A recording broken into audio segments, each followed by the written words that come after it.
Okay, Shabbat Shalom. I think that we should be good to go. And you should be hearing me loud and clear. So just need to do a little tweak in a few places. And we're good. And we'll kickstart it. Today's Parsha is going to be Sarah Chai, or Chai Sarah. And I wanted to give you a traditional reading before I move on to the, advanced topics. So the traditional reading of this Parsha, we'll have a quick look at it, and I want to give you a traditional Judaism view, and then I'll give you the actual view. So the traditional Jewish view on this Parsha, and we read it from Genesis, Bereshit, chapter 23. So Sarah died in Kiryat Arba. This is verse 2, by the way, 23 verse 2. Let's just start verse 1. Sarah lived 127 years. These were the years of the life of Sarah. So Sarah died in Kiryat Arba, that is Hebron, in the land of Canaan, and Abraham came to mourn for Sarah and to weep for her. Then Abraham stood up from before his dead and spoke to the sons of Heth, saying, I am a foreigner and a sojourner among you. Give me property for a burial place among you, that I may bury my dead out of my sight. And the sons of Heth answered Abraham, saying to him, Hear us, my master. You are a prince of Elohim among us. Bury your dead Let's go back. Bury your dead in the choicest of our burial places. None of us will withhold from you his burial place, that you may bury your dead. Then Abraham stood up and bowed himself to the people of the land, the sons of Heth, and he spoke with them, saying, If it is your wish that I bury my dead out of my sight, hear me and meet with Ephron, the son of Zachar, for me, that he may give me the cave of Machpelah, which he has, which is at the end of his field. Let him give it to me at the full price as property for a burial place among you. Now Ephron dwelt among the sons of Heth, and Ephron the Hittite answered Abraham in the presence of the sons of Heth, all who entered at the gate of his city, saying, No, my master, hear me, I give you the field and the cave that is in it. I give it to you in the sight of the sons of my people. I give it to you, bury your dead. Then Abraham bowed himself before the people of the land. He spoke to Ephron in the hearing of the people of the land, saying, If you will give it, please hear me. I will give you the money for the field. Take it from me, and I will bury my dead there. And Ephron answered Abraham, saying to him, My master, listen to me. The land is worth 400 shekels of silver. What is that between you and me? So bury your dead. And Abraham listened to Ephron, and Abraham weighed out the silver for Ephron, which he had named in the hearing of the sons of Heth, 400 shekels of silver, currency of the merchants. So the field of Ephron, which was in the Machpelah, which was before Mamre, the field and the cave, which was in it, and all the Atzim, all the trees that were in the field, which were within all the surrounding borders, were accounted for to Abraham as a possession in the sight of the sons of Heth, before all who went at the gate of the city. And after this Abraham buried Sarah his wife in the cave of the field of Machpelah, before Mamre, that is Hebron, in the land of Canaan. So the field and the cave that is in it were deeded to Abraham by the sons of Heth as property for a burial place. So chapter 4 continues. Now Abraham was old, well advanced in age, and Yahweh had increased Abraham in all things. So Abraham said to the elder servant of his Beit, who ruled over all that he had, Please put your hand under my thigh, and swear by Yahweh, the Elohim of Shemaim, and the Elohim of the earth, that you will not take a wife for my son from the daughters of the Canaani, among whom I dwell, but you shall go to my land and to my mishpacha, and take a wife for my son Yitzhak. And the servant said to him, Perhaps the woman will not be willing to follow me to this country. Must I take your son back to the land from which you came? But Abraham said to him, Beware that you do not take my son back there. Yahweh Elohim of the Shemaim, who took me from my Abba's house and from the land of my mishpacha, and who spoke to me and swore to me, saying, To your descendants I give this land, he will send his malach before you, and you shall take a wife for my son from there.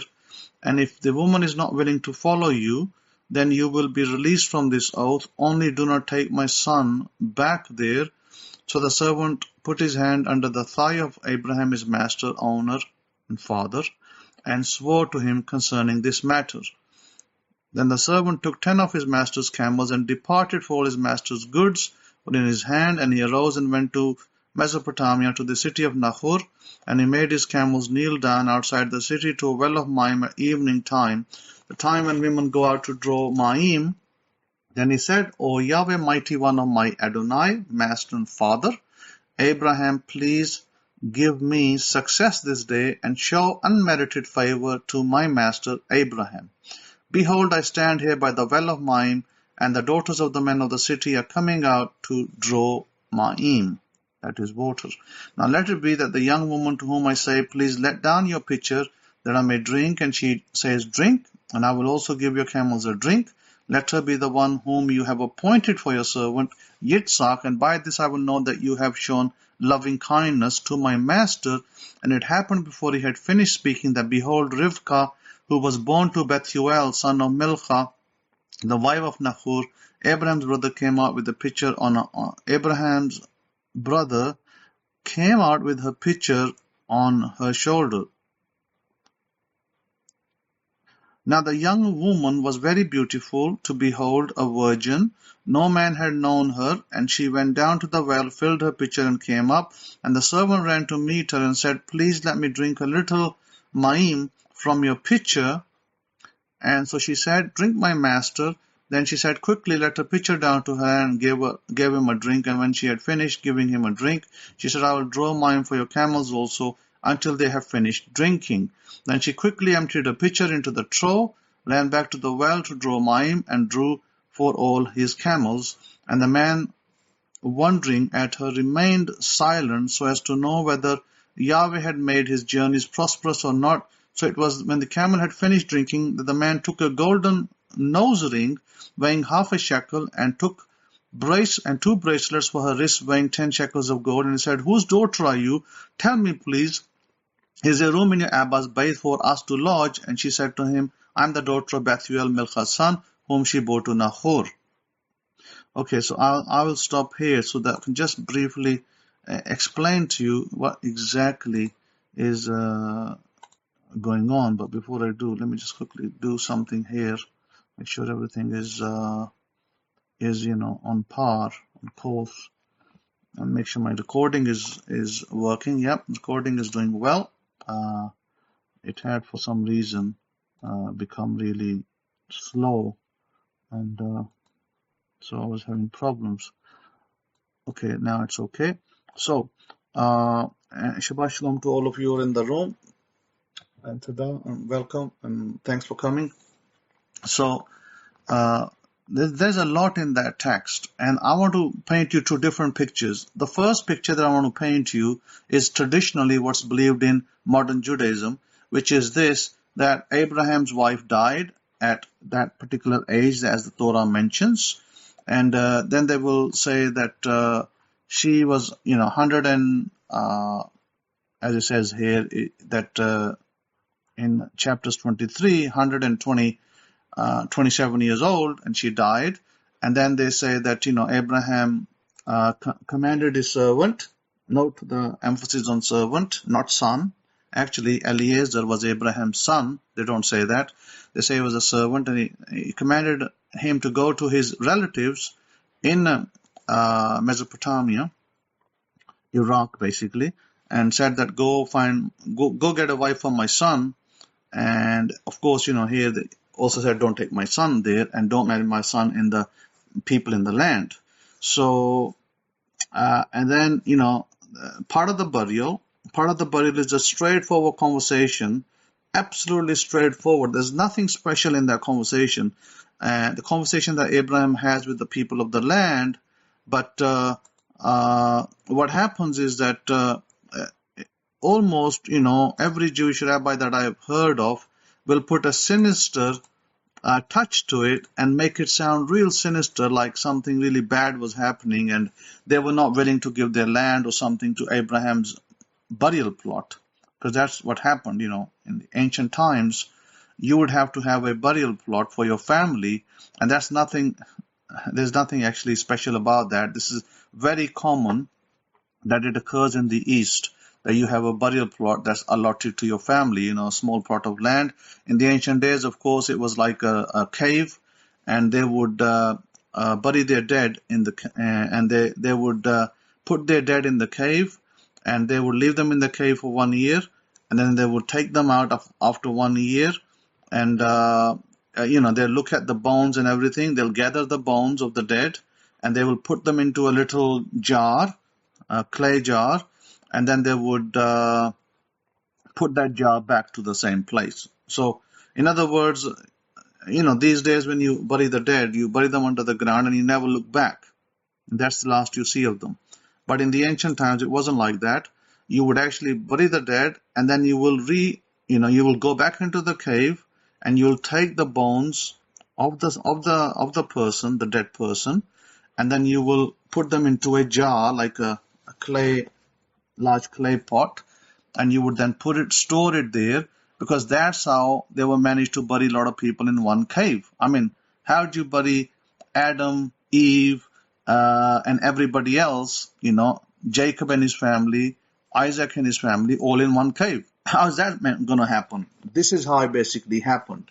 It was under, one person was buried at a time, or two people were buried. Then their bones were taken away, they were collected, they were put in jars, and they were stored neatly on the side of the cave, and there was plenty of room to bury probably 20-30 people in that cave in the coming generations, or even maybe more. So in this particular instance, we note that there was nothing really sinister that happened that we should really put a sinister twist on it, because Abraham was a new man in the area. He came in the area from abroad. He was a foreigner, and he just said, look, I'm a foreigner. I've come over here. And they knew that Abraham was someone special. So they say that you're a prince of Elohim, which is very interesting, because when they call him a prince of Elohim, they are looking at him and they are acknowledging that Abraham is not just like everybody else. He's somebody different. And so in the midst of these people that were living in the land, it's very clear that they acknowledge, they respected Abraham a lot. And they acknowledge that he's not just somebody who just turned up. He just turned up from nowhere. They're actually calling him, in the Hebrew language. It's very important, because when you study the Hebrew side of things and you look at it, what is actually being said here in the Hebrew, which is in the Hebrew it says, Shemeinu Adonai Nasi Elohim, which basically translates as hear us, my master, or my Lord, you are a mighty prince amongst us. So the word Elohim here, that's generally used for God, can also be used for judges, angels, mighty men, and other people, and of noble birth. So here they are actually acknowledging that Abraham is of noble birth. Now, the question that I would ask you is, how did they know that Abraham is of noble birth? How? And it's a question that I would ask you all to think about it. And why is it that these people said that you're of noble birth? When he's a stranger, he comes as a foreigner from another country. How would they know that? Any takers on this? Now, as I said, that the Jewish side of things, the rabbis like to make this like sinister. Oh, they didn't want to sell the land, and they had some sinister issues. No, none of that is true. This is a straightforward question and answer sale session. A man's family member has died. They want to bury him. They are new in the land. They want to purchase land. So they go to the next person, say, I like to buy that plot of land over there if you don't mind. And the man says, sure. We know that you're a good man. We know that you're from a noble birth. and we're happy to sell you the land. And he then says that, what is it between me and you? Basically saying that, look, if the land is worth 400 shekels, 400 silver coins, what does it matter? We have business together, because all these people were doing business with Abraham. And it may have been that Abraham was selling water to them, or it may have been that Abraham was having wells dug up, that they were coming to those wells and they were taking water. So there was a transaction going on. Their mules, their animals, their cattle, or whatever they had would be coming to Abraham's water side and drinking water. So they had business going on. Absolutely, Rabbi Kefa. Abraham was not looking for a discount. Can I get 20%? 15%? Can I wait till Black Friday? And so the guy said, look, Abraham, this is worth 400, but don't worry about it. We can settle that later. You bury your dead. And Abraham says, no, I must pay you first so that I can bury my dead in confidence that I'm not going to later go down the road and say, oh, it was 400, suddenly the price changed, and now it's 500. Because, prices change sometimes very fast. I was in the East, and I was, looking at a plot of land, and I asked the price one week, and I said, what's the price of this land? And they said to me, $20,000 for this plot of land. And I went back in 2 weeks' time, and I said, what's the price of the land? Again, same land. And they said, now it's $24,000. The price had shifted by $4,000 in 2 weeks. Well, let's just say $2,000. They said first they said 20,000, they said 22,000, and when I went 2 weeks later, a month later, they said it's now shifted to $27,000.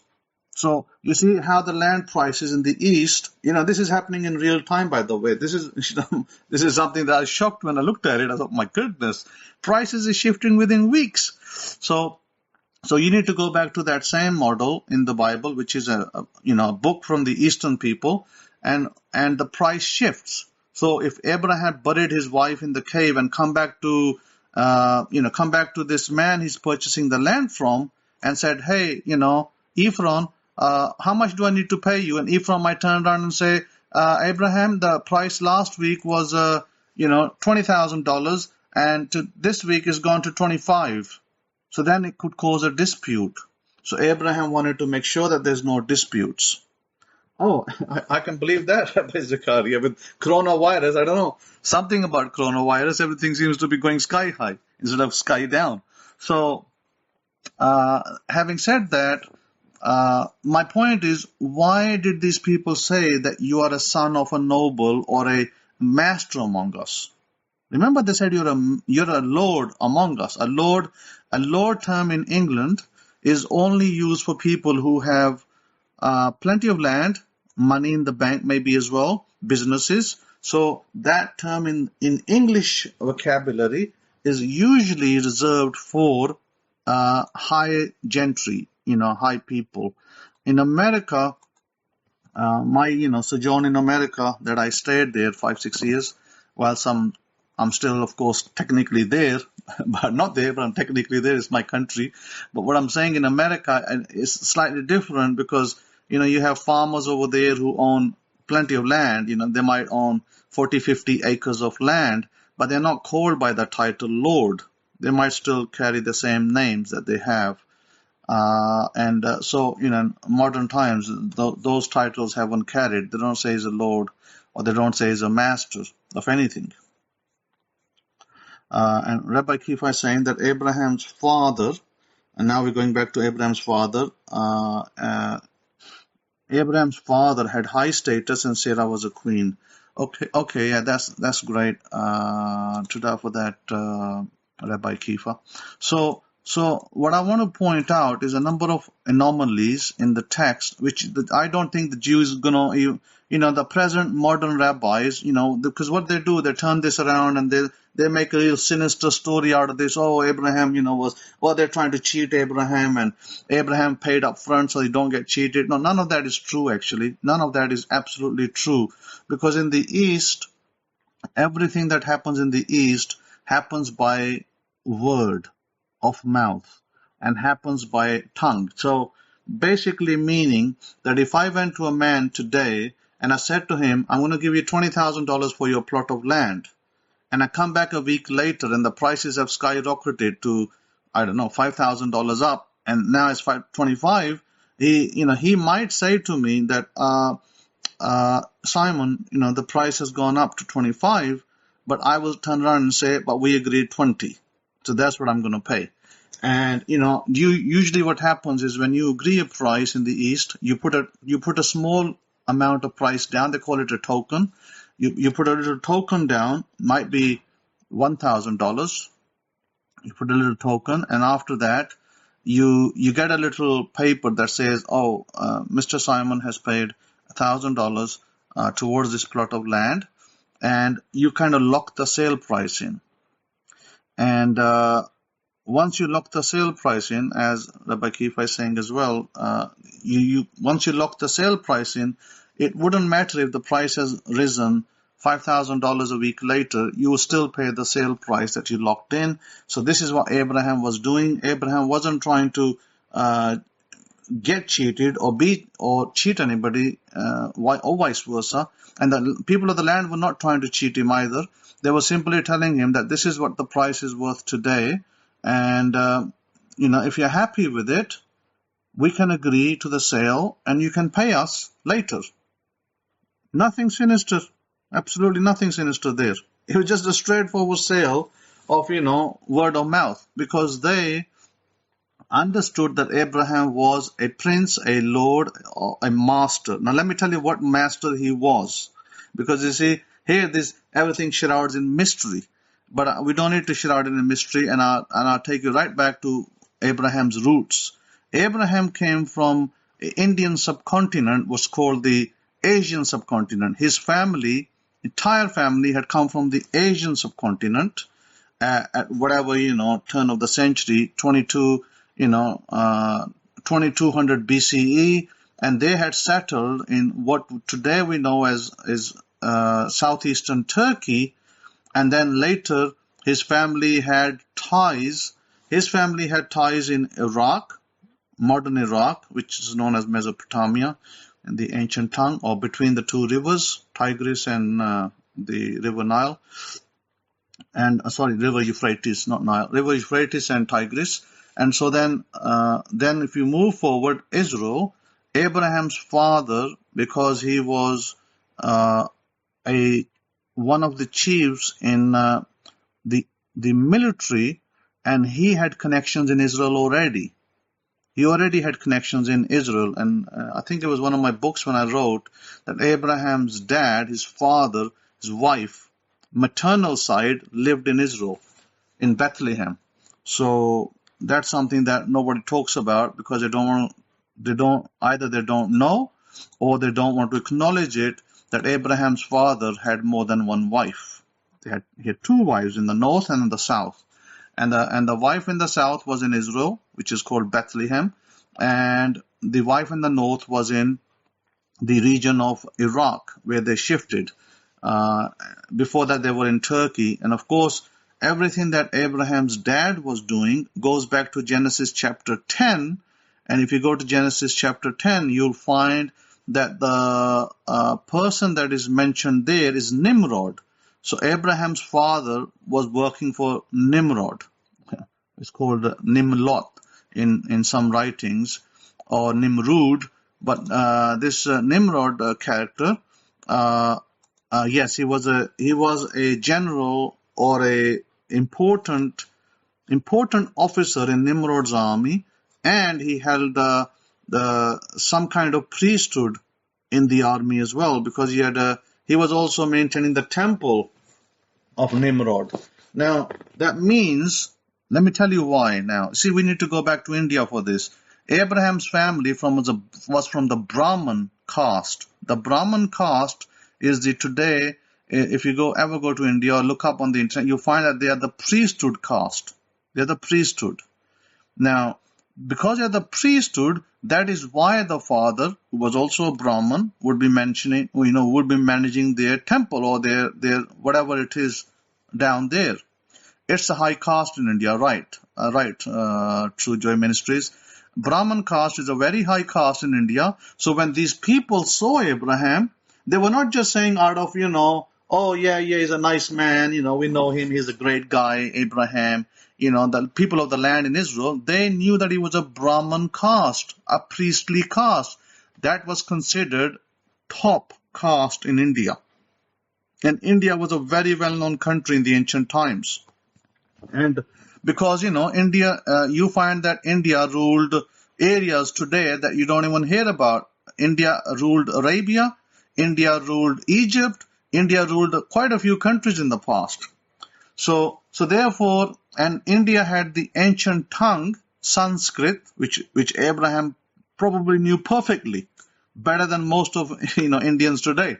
So, and parts of Ethiopia, of course. So India ruled certain lands, African lands and Arabian lands.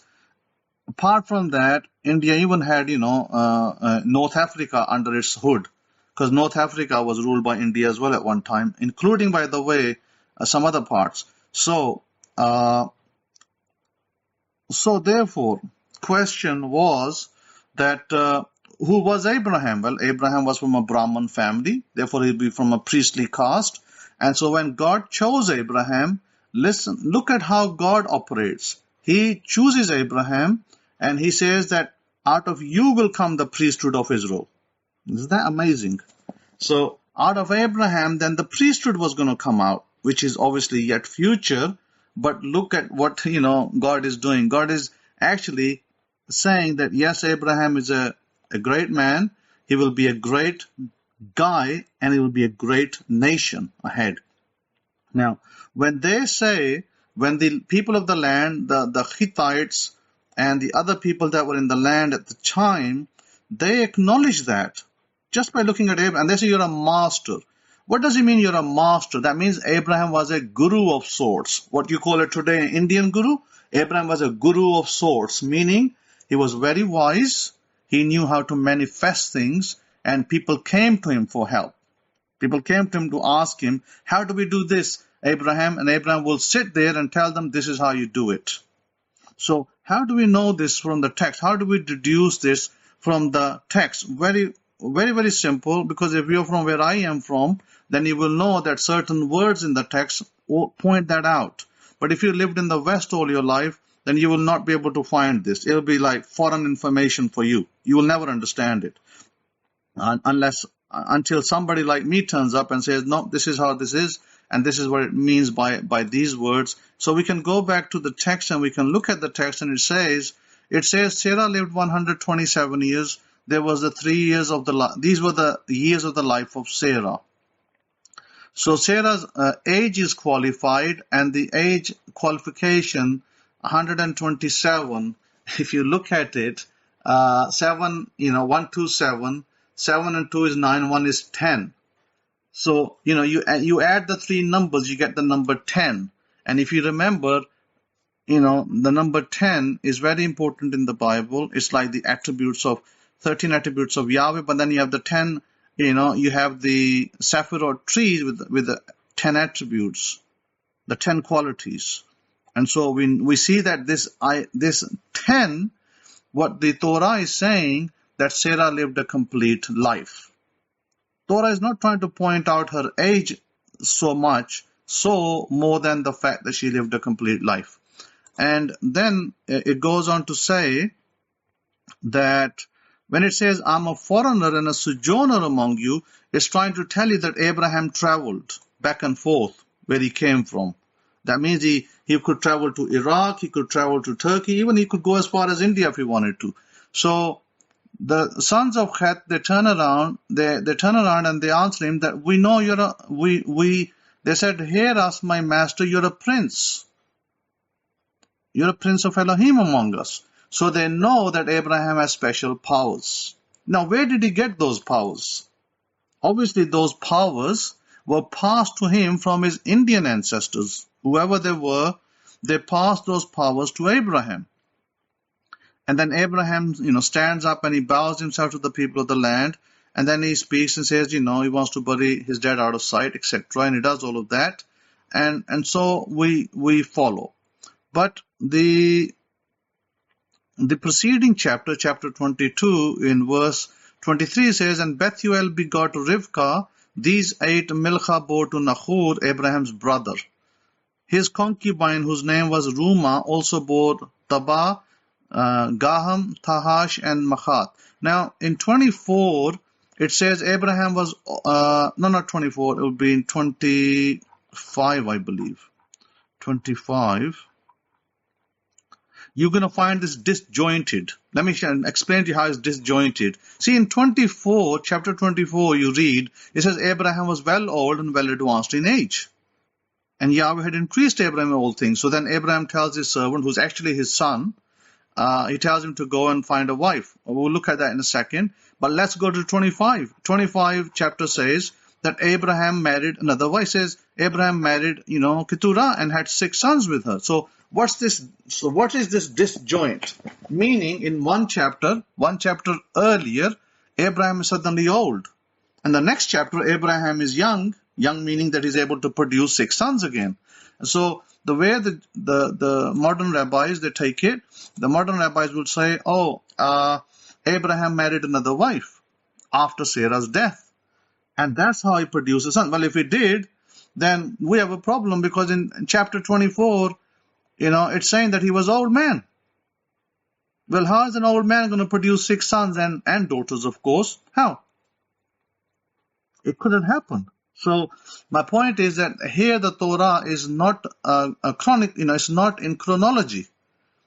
It's not in chronology. It's not following chapter 24 and chapter 25, meaning that the things are, back to front. So chapter 25 should have been before versus chapter 24 should have been after, but it doesn't do that. So basically what happened, this is a fault in the translations. The translations that the Christians did and the Jewish translations have a fault, a big fault line, because they don't translate correctly. Here it should say, in your King James Bibles, it says, in Genesis 25, it says, then again.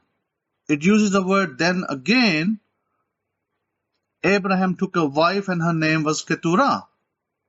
Then again. You see, this is the fault line, because here the Hebrew is not consistent, or the translators are not consistent. They translate the word Yosef. This is the word Yosef here, and it's in the Hebrew, it is Vayosef. So they translate it as then again. That is not the translation of Vayosef. Vayosef should here be translated as it was translated in the Abrahamic-Faith Bible that I did, and it says, and henceforth Abraham continued with his wife, and her name was Keturah, meaning Keturah was already there, and he already had 6 sons and daughters with her. And so there's footnotes in the Abrahamic-Faith Bible, which I have given you a number of footnotes. One was from a woman who's a Catholic woman, I believe, or a researcher. Her name is Alice Lindsley, and she said that studying the patterns of Genesis for over 30 years, writing her blogs at and her blog is under a website called Chay and yogenesis.blogspot.com. She said that the theory that we have espoused that all the patriarchs followed a pattern of having more than one wife to control the north-south axis, and that just because certain families' information may be absent, it does not mean that it did not occur. We know because we see the pattern with Cain, Lamech, Mahalalel, Methuselah, Methuselah, Noah, Yoktan, Isaac, Jacob, and even King David, carrying right up to the pages of the New Covenant agreements in the New Testament.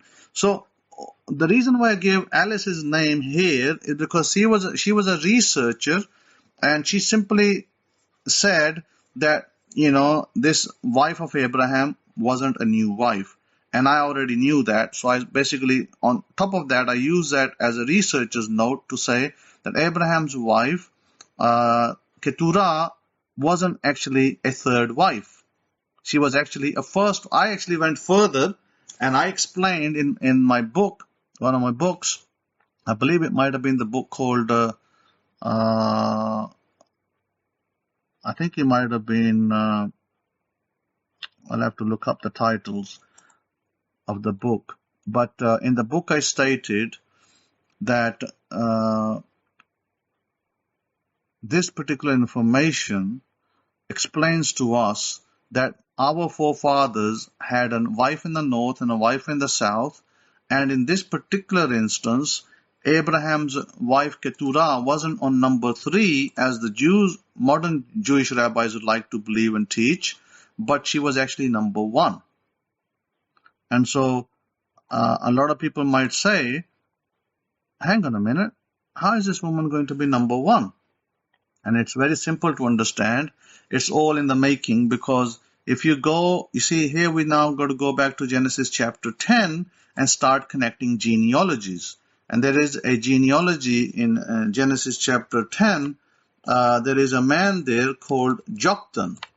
Joktan is mentioned in 10:25, and it says that it talks about Eber. It says Eber in the English. Eber were born 2 sons. One was Peleg, and it says Eber were born 2 sons. The name of one Peleg. In his days was the earth divided, and his brother's name Joktan.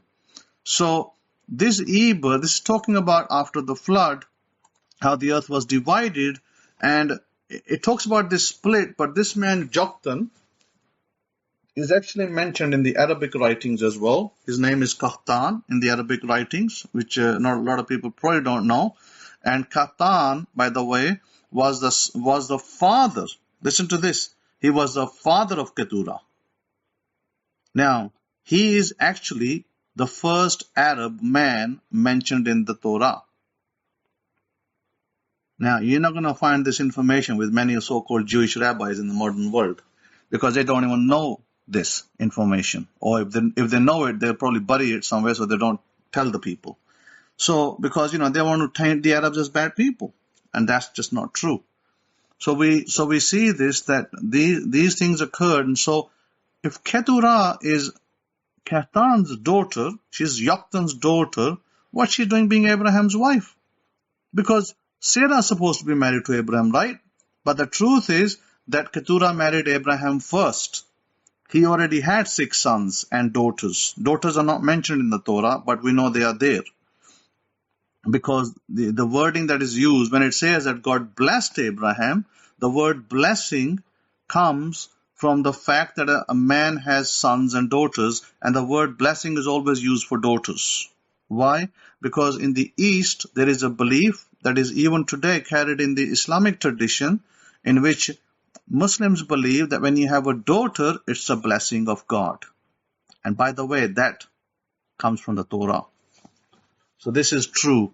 So therefore we know that Abraham had already 6 sons and daughters, and he married Sarah after Keturah.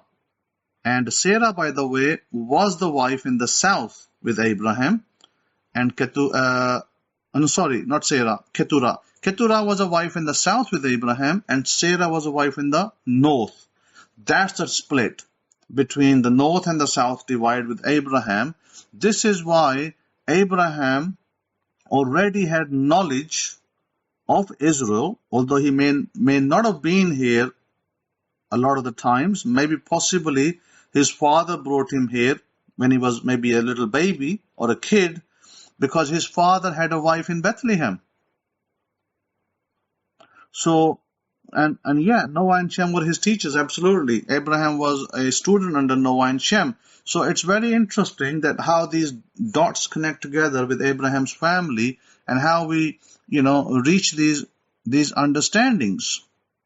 And by the way, if you want to know that India ruled Saudi Arabia at one time, Arabian lands, all you got to do is look up the museum in Turkey. I believe it's in Istanbul. They have a museum there with a plate which says that it names an Indian king that ruled the lands of Saudi Arabia and lands around it. And they actually still have that plate in their museum, which confirms my findings that India at one point ruled many lands. And so people migrated back and forth, because wherever you'll have the administration, it's like America. If America has certain islands that it owns, if it owns those islands, then as Americans you can travel there free, and you can go and do a job over there, or you can live there because it's owned by America. Same way like with England. if England owns lands, at one time England owned Hong Kong, and if you wanted to go live in Hong Kong, you could do that, and vice versa, without a problem. But, I think it was back in 1997 or somewhere, where England gave up Hong Kong to China, and then they signed a 50-year agreement that, China can come in and take over after 50 years.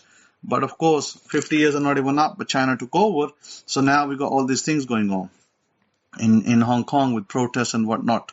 And Pompeo making statements that Hong Kong's democracy has been demolished by China and the People's Republic of China. And, you'll probably read that in the news. So my point is this, that Hong Kong was under the administration of England at one time, and we had a conservative man, a conservative politician, who was the governor in Hong Kong. So Hong Kong people at that time could get a British passport and come and live in England, or vice versa. Or a British person could go to Hong Kong and live over there if they wanted to.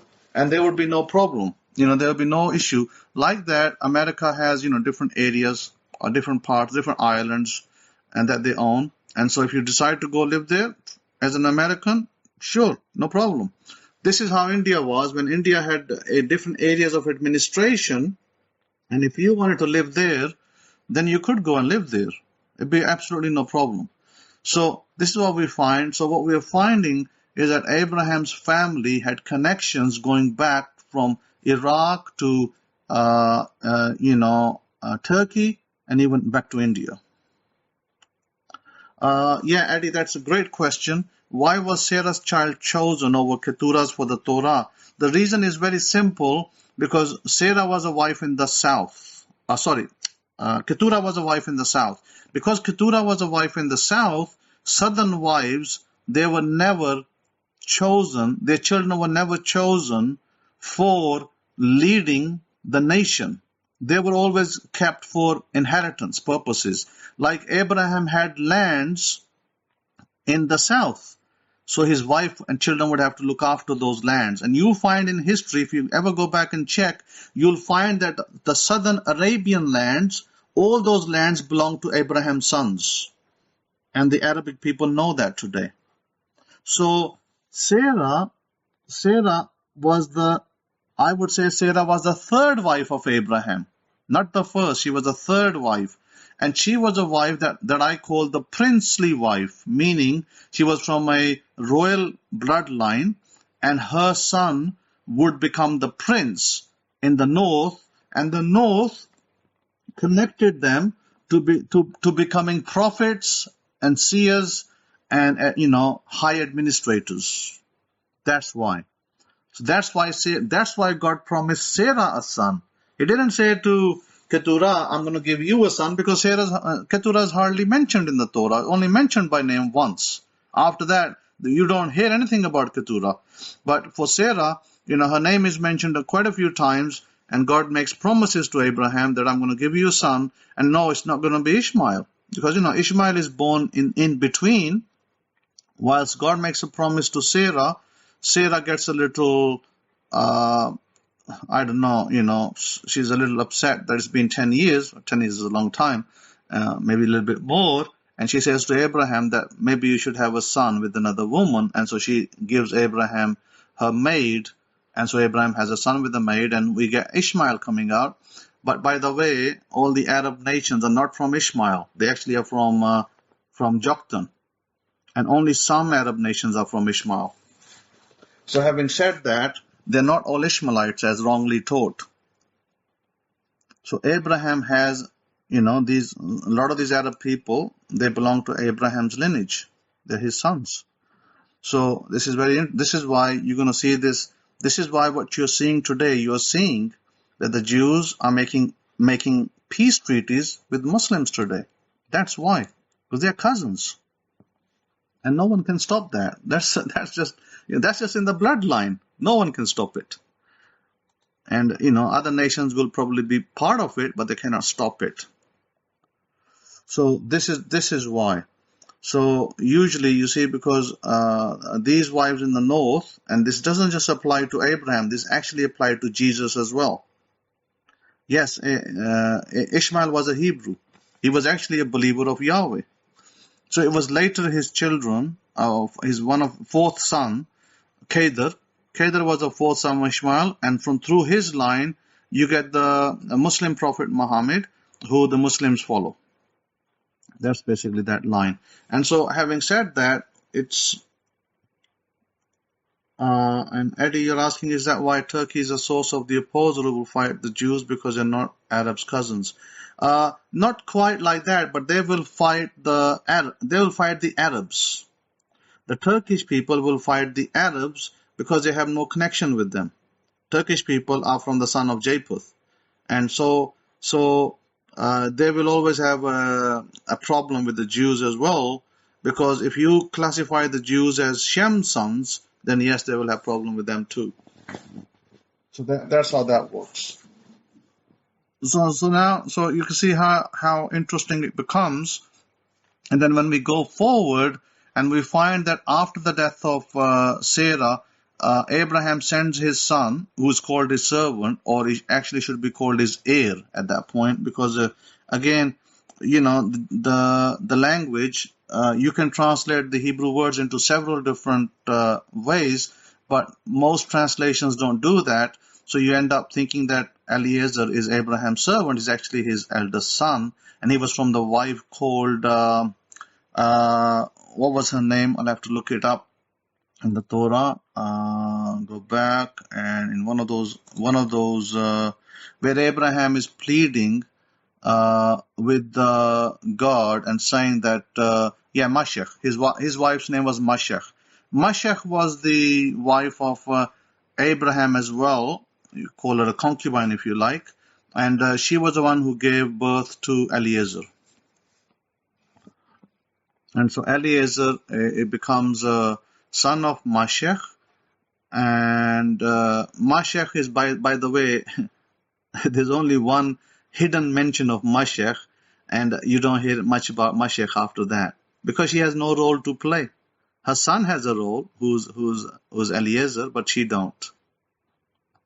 And this is the thing that you don't hear from the teachers, because they mistranslate the words deliberately. They deliberately put a taint on it, and they don't say Mashech or Eliezer the son of Mashech. They don't say that, and they translate it differently, and then you'll never find it. The English readers will never find it, because all the Bibles you see today are mostly taken from the English translation and then put into different languages. You're never going to find it. So this is a problem. This is a real big problem with Bible translations that a lot of people have to deal with. Whereas in my translation, I've got in Abrahamic-Faith translation, that clears up the confusion, because it says in chapter 15 of Genesis verse 2, but Abraham said, Adoni Yahweh, what will you give me, seeing I go without heir? And he, the son of Mashech, Eliezer of Damascus, is over my base. See, this translation, it demolishes every other translation out there as faulty, because that's how the Hebrew should have been translated. But they didn't translate it like that. That's how, by saying he's a servant, because if you go to Genesis 15:2, the KJV version, it says, and Abraham said, Lord God, what wilt thou give me, seeing I go childless, and the steward of my house, this Eliezer of Damascus? Abraham was not childless. See the word childless there? This just makes me laugh when I look at it, because it cannot be translated like that in this instance. Abraham already had 6 sons. How can he be childless? Think about it. And then he has Ishmael. Can you really call him childless? You can't. So this is the problem. Yeah, exactly, Eddie. He should be called hairless, not childless. And this hairless is not to do with bornness. It's more to do with children. So in order to get the heir, it says that I am without heir. It doesn't say I am without children, because Abraham's noble son, who was going to be coming from the northern wife, had not been born yet. He did have a northern wife, but she gave birth to children, the northern wives, and you find this in the Torah. By the way, this is in our history. All of our matriarchs, majority of them gave birth late. They didn't have immediate birth. They all had delayed birth. And you also find this north and south divide with Joseph, the adopted dad of Jesus of Nazareth, Yeshua of Nazareth, in which he also had 2 wives. How many Christian pastors are teaching that? They're clueless. They don't even know that. So he had 2 wives, and 1 wife in the south and 1 in the north. And from the northern wife, which would be Miriam, he technically produced the son Yeshua, or Jesus. But that's another story. Again, the same thing is going on with north and south. Because, Sarah's not going to marry, Miriam is not going to marry a man from the north who's 52 years old. I mean, think about it. It's ridiculous, because this is a young girl who could have married a 22-year-old, and yet she marries somebody who's 52 years old. Why? Because she is becoming the northern wife, chosen wife for somebody important.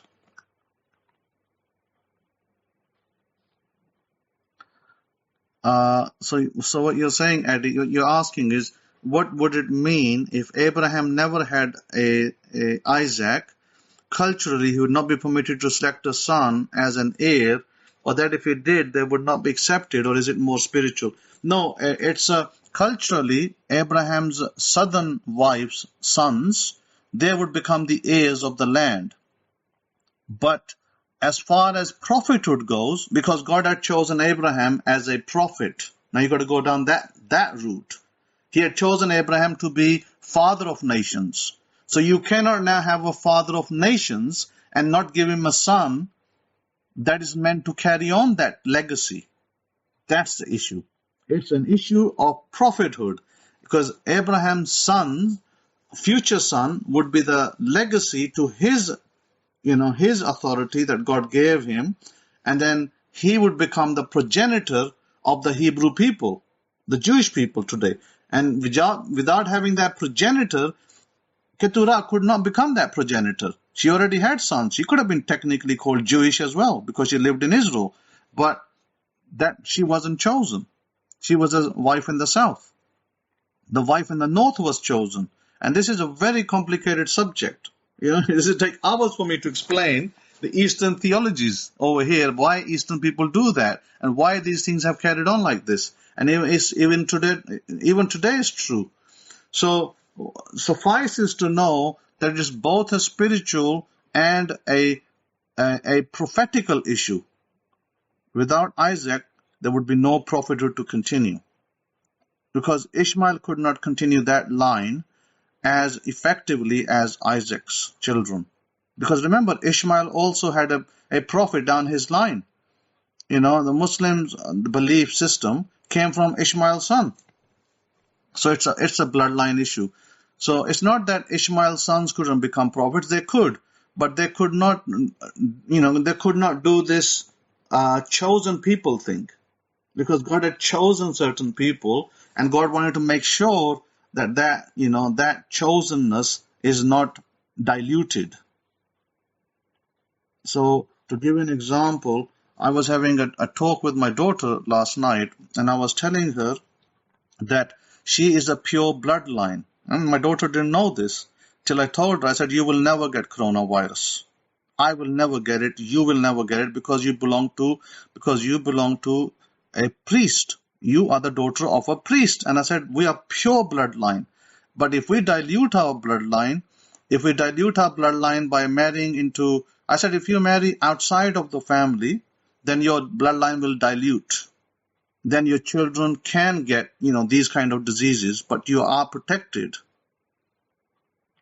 Because generally, look, I was speaking to my sister about this as well, and I told her that, look, none of our family, the pure bloodline, my brothers and sisters, the 6 of us, none of us got the coronavirus.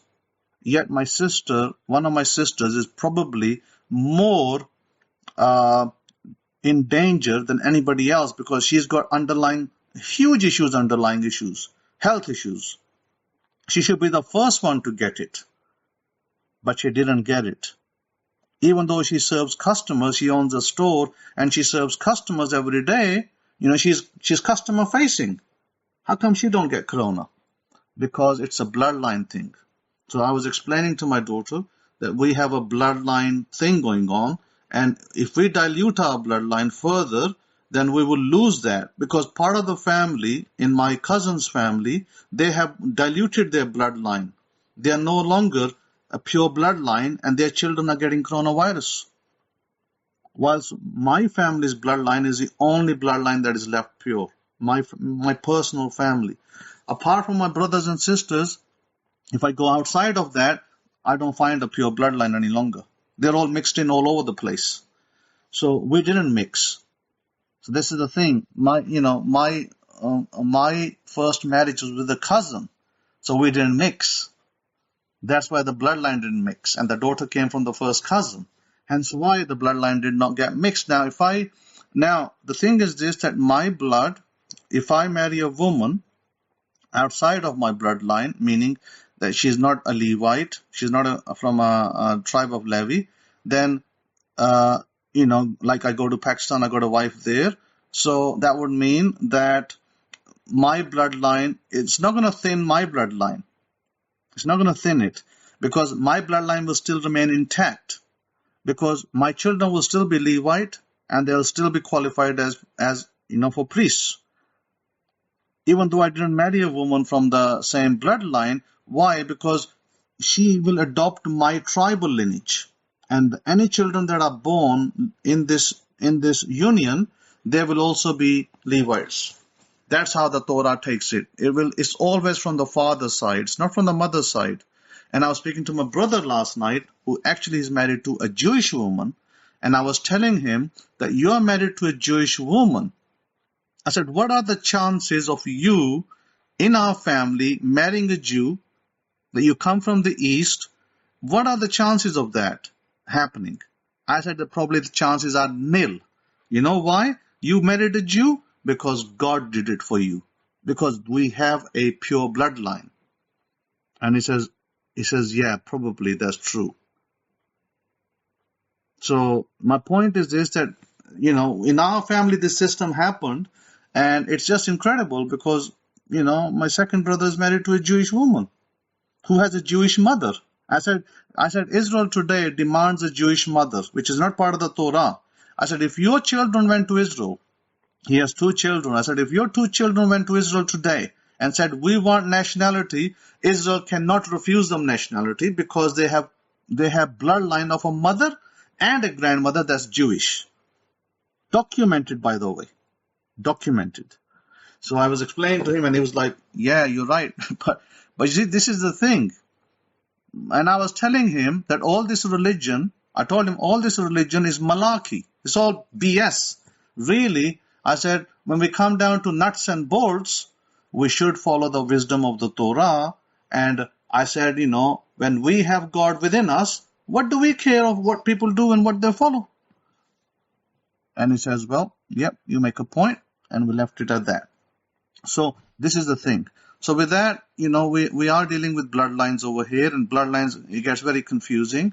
So you need to understand that this is why the hierarchy and the prophethoods, they kind of merged and didn't merge, and sometimes you had children, sometimes you didn't have children, and so these things continue in our histories, and we read about them.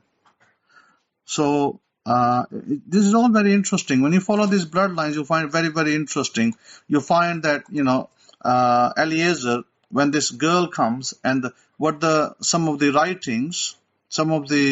Jewish writings will say that she was 3 years old. Now, are you going to believe that she's going to be 3 years old and carrying buckets of water and feeding the camels? This is the problem. The problem is that a lot of the writings have been, I don't know, you can call it that they are not, I wouldn't say tainted, but they have been misaligned to confuse people. That's basically what's happening. So we must be very careful with that, because the writings can be, translations or commentaries can mislead people. And, Rivka wasn't 3 years old or 7 years old for that. This is what you read in Jewish commentaries, that she was very pretty and such age, and that's just not possible. And why did Abraham said that his son must go back? Why did Abraham say his son must go back? But tell me why he said that. My son must take a wife from there and not from here. Why from there and not from here? Well, what's wrong with it? I mean, if you're in America and you want to take a wife from America because you live there, why would you tell your son that I don't want you to take a wife from America, but I want you to go to, I don't know, let's just say you came from Egypt. Go to Egypt and get a wife. Or China, for that matter. Wrong bloodline, right. So there's a bloodline issue. Correct. It will dilute your bloodlines. But also, one very important factor. Also, it would become a cultural issue or a religious issue, because the woman that will come from Mesopotamia, she already has the same culture, same belief system.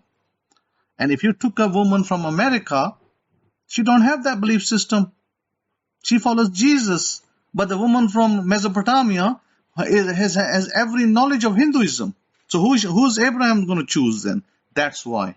It's an issue of who would she follow? And Abraham's son's wife would want to follow his son. But if you took a wife from at that moment who was in Canaan, well, she don't care. She follows Canaanite law and Canaanite way of living and Canaanite type of worship. And that would totally destroy Abraham's children's lives. Hence why he has to choose a wife that can easily adopt into the family and still hold the previous culture. It's a cultural and a religious issue. That's why. I mean, they were not Torah followers. Remember, Abraham's family from Mesopotamia was not Torah followers at the time. They had mixed beliefs. They did accept that they did accept Yahweh. They said, yeah, there is Yahweh, but they also had their own belief system as well. So it was a mixed belief. But the chances were that wife would likely accept Abraham's belief system. And the other wife from the local Canaanite women would not accept it. And we see that in our history. You look at Judah. Judah married a local woman. And what happened with the children? The children refused to follow the ancient Torah guidelines. You read about and you read about Onan, and you find that they died, right? So we see that in our writings, that this is what happens when you don't follow the bloodlines and the cultural issues. So it's very important to understand that. It's important to understand that these are there for a reason, and it doesn't mean that women of Canaan were all bad. It doesn't mean that. It just simply means that they were probably less aligned to the Torah than women who would be from the Mesopotamia region. They were more aligned with the Torah. They would more easily align with it.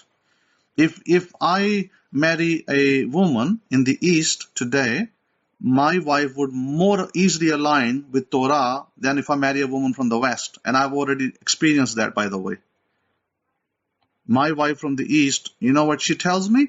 She tells me, whatever you follow, I will follow. That is my belief.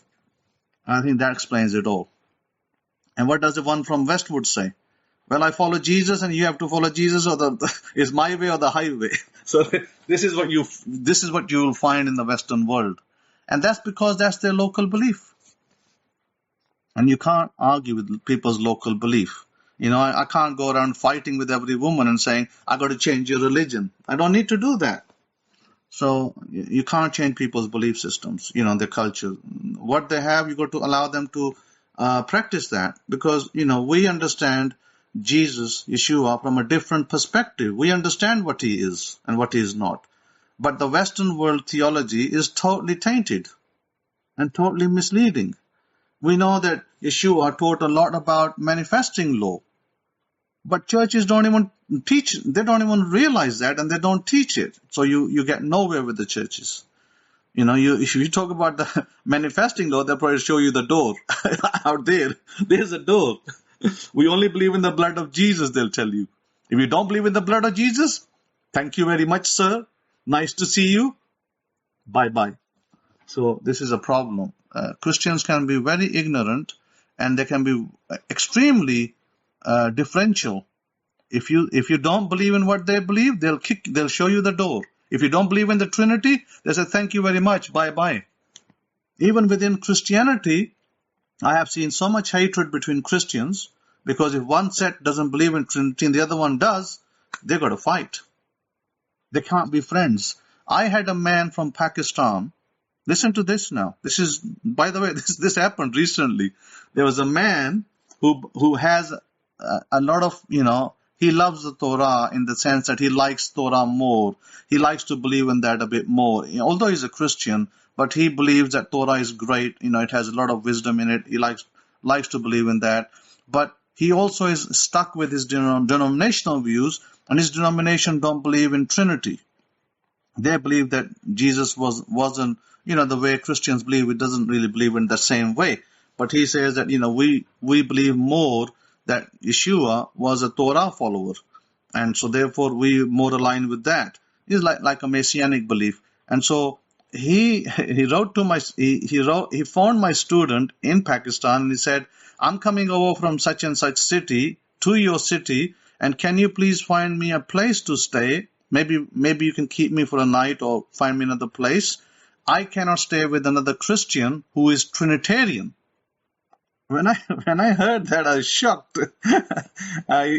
My student reported to me, and I was shocked, and I said, what's wrong with living in a Trinitarian's house? How is he an evil man?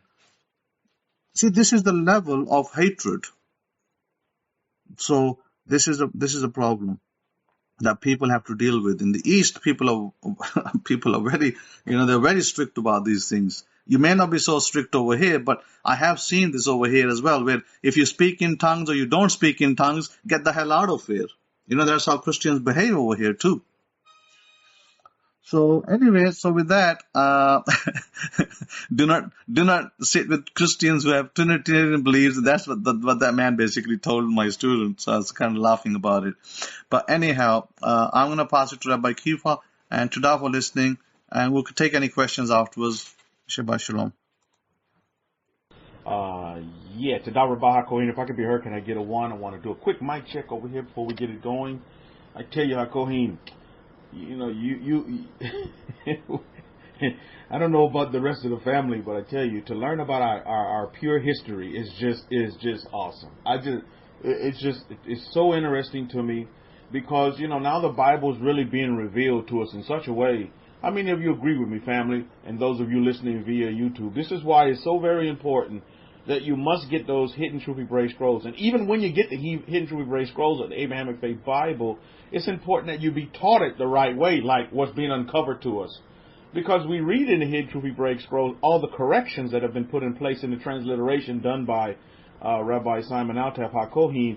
But again, when it's explained to you, on top of that, that's like icing on the cake. How many of you would agree with me?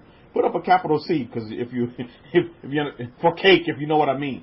So I think it's vital, and it's very, very important that we do, stay close to the HaKohen, and so we can learn more about our history as well as about our way of life, the father of our way of life, as we deal with Abraham. And by the way, there's this woman doing HaKohen's lecture that was reaching out to me. Actually, she phoned me early in the morning on the WhatsApps. In the UK right now. She in the UK studying as a student, and she's from Africa. And I tell you, just like what HaKohen was just telling you about, that she's, because I asked her, I said, well, why are you so fed up with what attracted you to our way? And she said, well, my family are Christians, and she hates Christianity, and she hates what it stands for, and blah, blah, blah. She started going down the Christian, the rabbit hole. And I stopped her right there and told her, number one, the first thing you need to do, as a believer and a follower of our way of life and embracer of our way of life, is quit being judgmental. Because, she was brought up as a Christian, so guess what? She's bringing the Christian baggage right in. And wanting to start, white people are bad and God is not white and blah, blah, blah. You got to stop all that. That needs to stop. You see, lesson number one is quit being judgmental. Let these folks carry on, like what our Kohen was saying in this lecture. Let these folks carry on with their blood of Jesus, but like you saw me write in my text, You know, the bloodlines are way more important than the blood of Jesus, which we all understand. You know, as followers of the way and as descendants of Abraham, Baruch Hashem.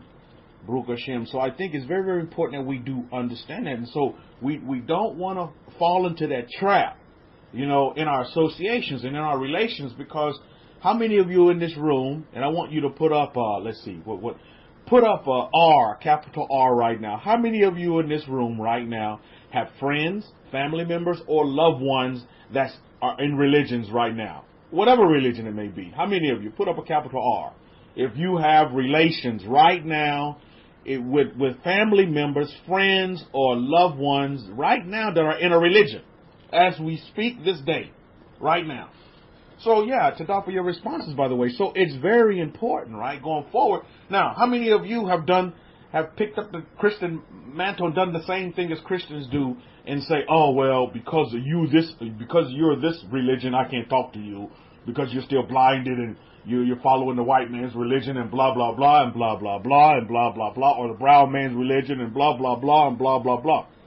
That's not right, that's not just, and that's totally not fair.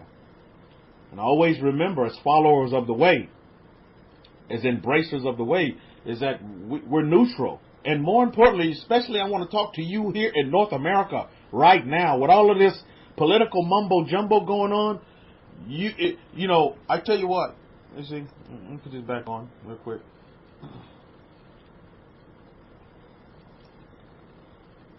Let's do this.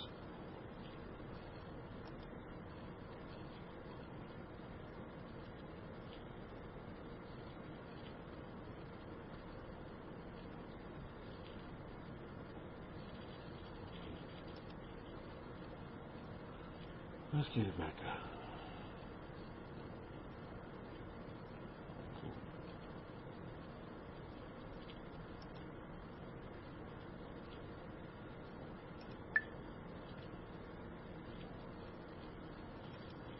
Okay, I should be back. Am I back, Mishpahar?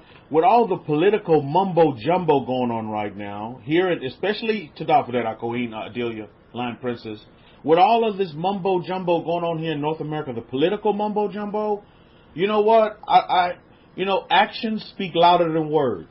And this is what I also told this woman in the UK, you know, that, and again with the Christian mantra, here she goes, well, I want you to teach me, and so I give her the instruction. I say, number one, you need to download the social forum Power Talk. Number two, you need to pick up the Abrahamic-Faith Bible. You can purchase it on Amazon, the Hidden Truth We Break Scrolls.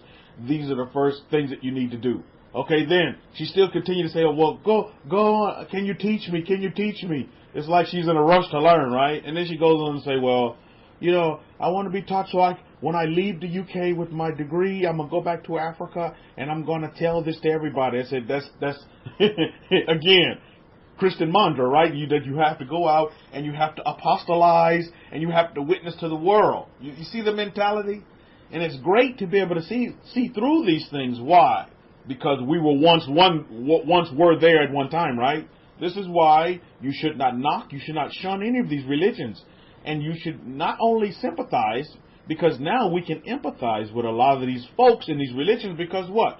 At one time or another, we were once there as well, correct? We need to learn from our forefather Abraham, is that he had his doors open for everybody, la-di-da-di. And with this high political situation going on here in North America, my goodness, I'm like, man, can we just get on? You know? Do you not see the divisions going on? The divisions are thick here in North America. How many of you are here in North America? And you see, it's not what people say, but it's their doings. You see that, you know, the people, the so-called people that are supposed to be in the way are totally out of the way. And they're not neutral. And they're picking sides. And they say, well, I hate you because you're on this side. You voted for so-and-so and blah, blah, blah, blah, blah, blah. It's thick. I tell you, it is really, really thick. And there's people fighting and protesting over all this mumbo jumbo. When my whole thing is, look, let's just get on with it. Let's just get on with it and let's take care of the people. But again, I cannot speak for everybody. I cannot go out here. It's not my mandate to go out here and rescue the world like we talked about last lecture. My My mandate is for me to take care of my family. That's my calling. It's for me to care for my family, to nurture my family, to leave a legacy like Kohen talked about, and just like Abraham did. To leave a legacy, to leave a seed, to carry on. That's what's very, very most important to me. I don't care what nation I'm in. Right, Oliver? It shouldn't matter what nation you're in. That should be your mandate. You don't want for you to take your last breath and then your name dies with you. And then that's it. You have no one to carry on your name. Look at and learn from Abraham. And that's where we are. As we continue to examine the way of life, the way Abraham lived. I mean, we can go on and do a year's worth of teaching just on the life and the actions, because just like I explained to this woman, it's not so much in what you say and what you learn, but the most important thing in our way is what you do. What are your doings? You see, because your doings will truly align you and connect you to the way. It's what you do. When we look at Abraham and we examine his life with all of other patriarchs and matriarchs, by the way, we examine their life based upon what they did. And then sometimes, just like Kohen told you, and I was taught by my teacher, Kohen, is that sometimes the Torah is quiet. That doesn't mean there was no doings going on with these particular individuals, or the individuals just not mentioned. That doesn't mean things weren't going on. Believe me, there was life going on and abundance of lives going on. But again, a lot of our matriarchs and patriarchs may not be mentioned as much. The Torah's quiet on them, but that doesn't mean things weren't going on. Make sure you understand it as well. And that doesn't mean doings weren't happening. The happenings, the doings is what's important, is what you do. Not what people tell you or what you can say. I could give flying flute about what you can say. That doesn't mean anything. But what are you doing? That's what's important. I can give a flying flute about how attractive you are. I want to know about your inwards, your inside. Baruch Hashem. That attracts me. Your inside. What are you doing? Because your inside is what's gonna produce and what's gonna come out. Truly, that's what happens. What's on the inside is what comes out. Am I correct? Regardless, you hear this sometimes. You get in arguments and you hear people say, "Well, I didn't mean to say that." Oh, yes, the hell you did mean to say that, because that came from your inwards. That came from your very insides. Correct? And then majority of the time, you don't find out. People disguise what they say until you get in the heat of a moment, the heat of an argument. Then you find out exactly what's within that person, because it spews outward. It's your doings. How many of you ever been in relations on a date? You're in a dating scene or whatever, and on the outside, everything looks great. You take them out to dinner, blah, blah, blah. Go to the movies, go to the mall, you go to the park, go to the zoo, you do all of these wonderful things. And then maybe you move in, and then you move in with them for a while, and then you really begin to see what's behind the sheets. You really begin to see what's unveiled to you. And you realize, well, what happened to this person that I was dating? You're not the same person anymore. And I guarantee you, as a student of relations, I'll tell you, this is one of the big things that you'll notice that people always say in a relationship. They'll say this: well, he or she is not doing what they did to get me. They're not doing that to keep me anymore. I'm telling you, how many of you have heard that, or how many of you can sympathize and empathize with that statement as well? Is that the individual, male or female, is not doing what they did at the beginning to get me, to keep me. Thus, I'm not happy, and blah, blah, blah, and then it goes down the rabbit hole from there. So it's all in your doings. Learn from this. How many of you right now are in a relationship? Put a capital R right now. You say, I'm in a relationship, Rabbi. Right now, I'm in a relationship. I'm in a close relationship. Not social distancing relationship, but I'm in a relationship that's very close distance. I mean, we're close. We're nobody's in relations right now. Come on now, don't be shy to be in a relation. you should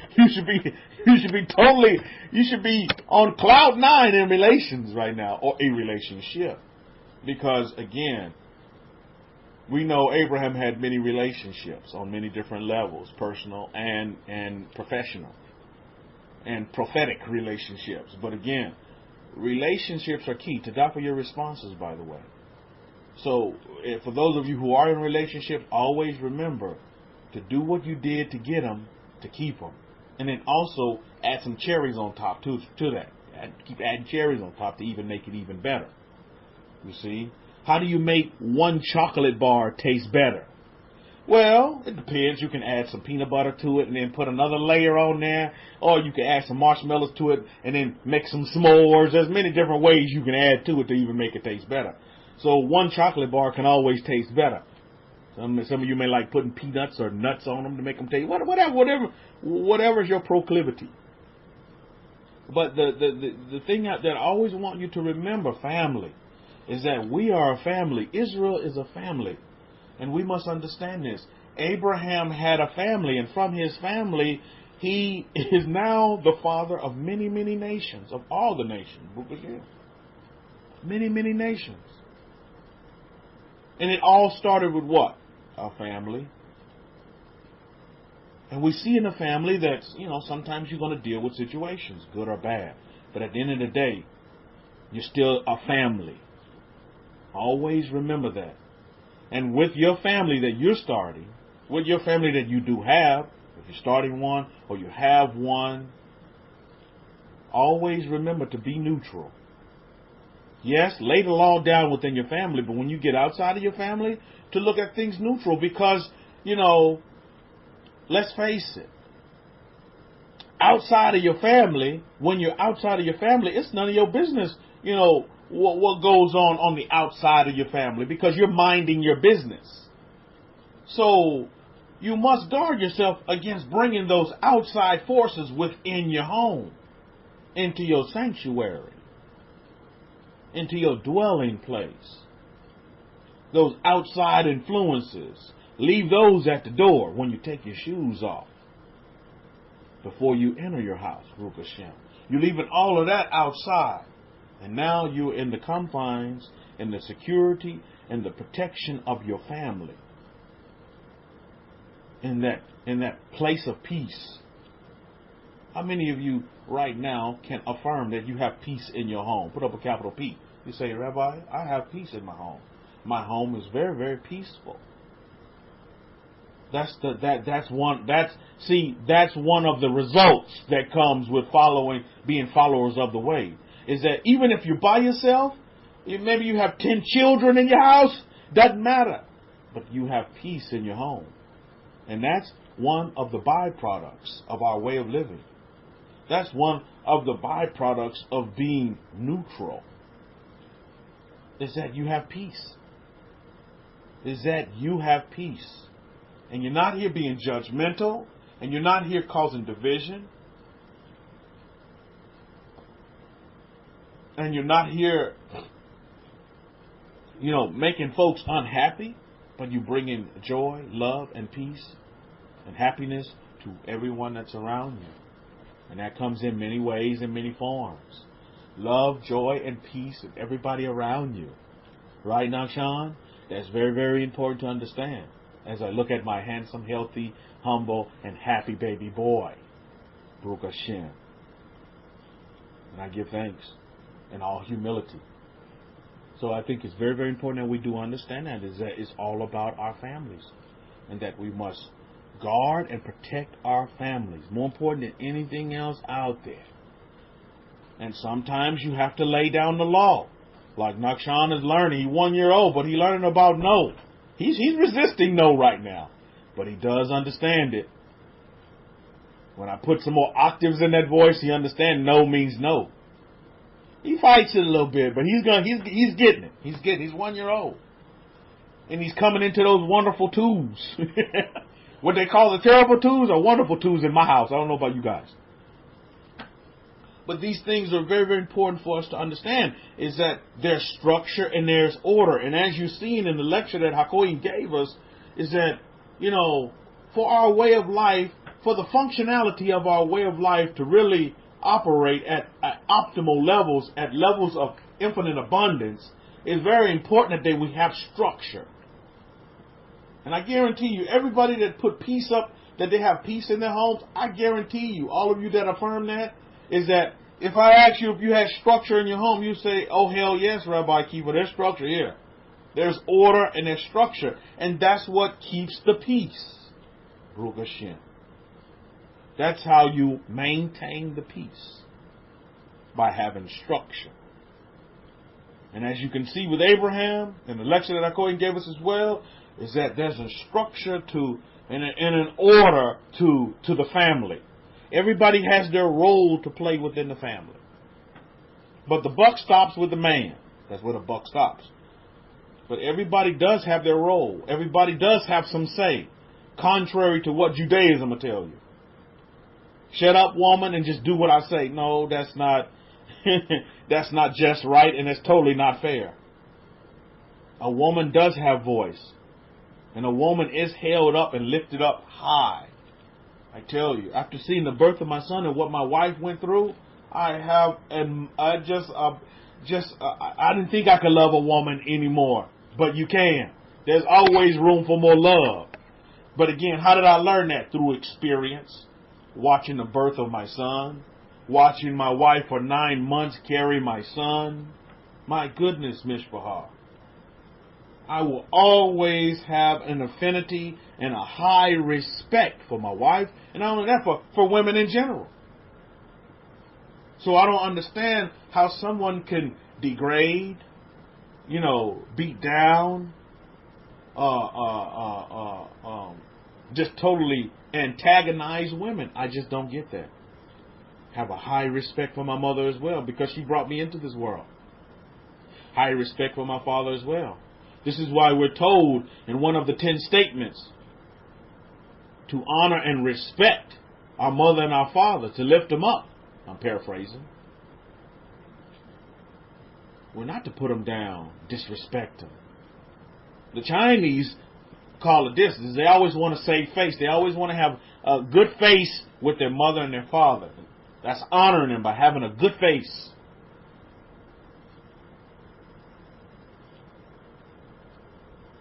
That respectability. And as you can see in societies today, in a lot of areas, in a lot of ways, the respectability factor is gone.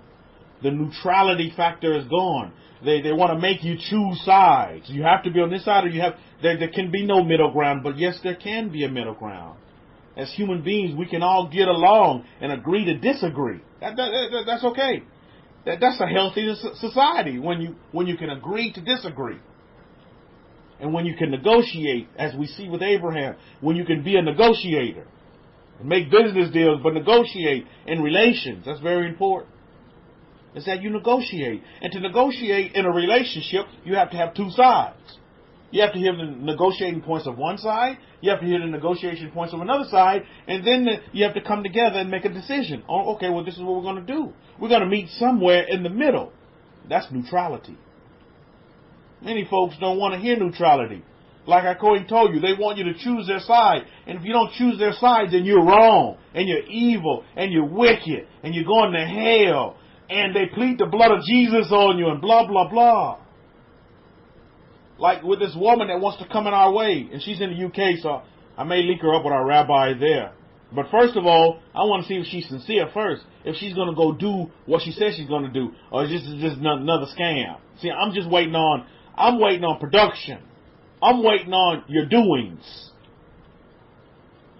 Because as you all know, Mishpahah, our way of life is not for everybody. And definitely our way of life is not to be put out there and propagated like religion. Oh, let's go out. How many of you in here are evangelists for our way of life? That's not our remit. Our Kohen in the gate, Rabbi Simon Altab, he hadn't taught us as his disciples. Who's in here? Rabbi Michael. Rabbi Michael's in here. He hadn't taught us to go out and tell the world. Tell the world the good news. That Abraham is here. And that, we need to come back to Abraham. No. You don't have to tell nobody anything.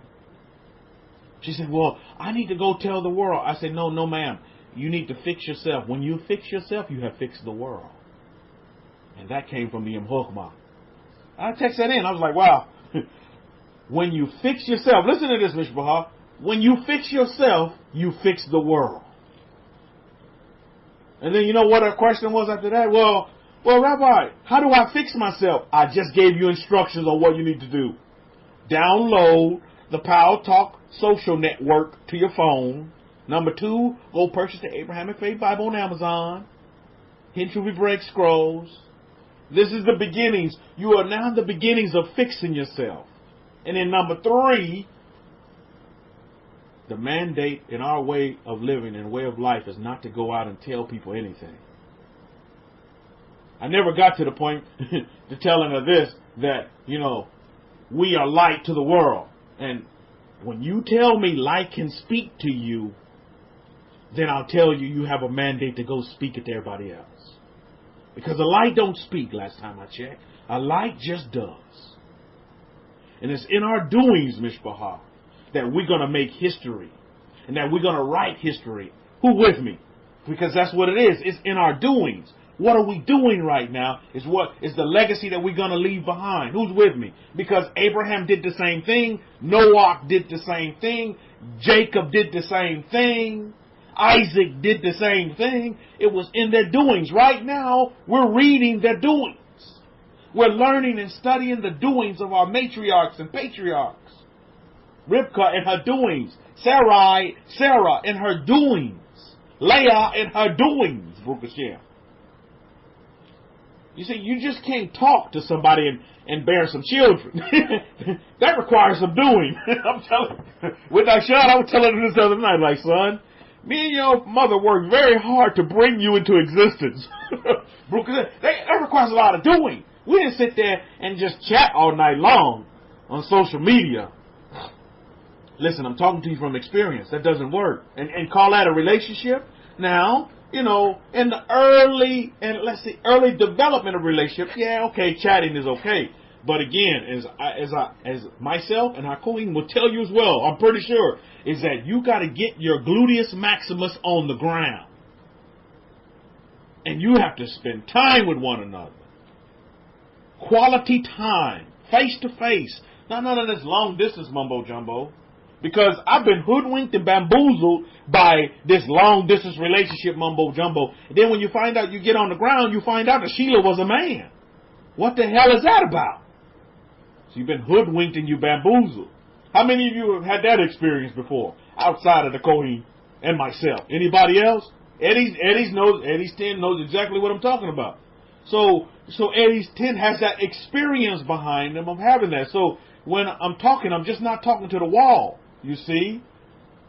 Instead of Sheila, it's a scam. Indeed. I found out that Sheila was a man. Solomon Unlimited 10 knows exactly what I'm talking about. Great experience that we chalked up in our journey in this life. That we know it's important. Yeah, you can start out social media in a relationship. Yeah, when it's just festering and, you know, it's budding and, you know, you sit there chatting to one another. You send pictures to one another. Oh, how lovey-dovey. That's good. But then after a while, you got to get your butt on the ground and see what's going on. And make sure everything that they say with that, you know, texting is backed up with their actions. You got to look at the doings. And that's in any kind of relationship.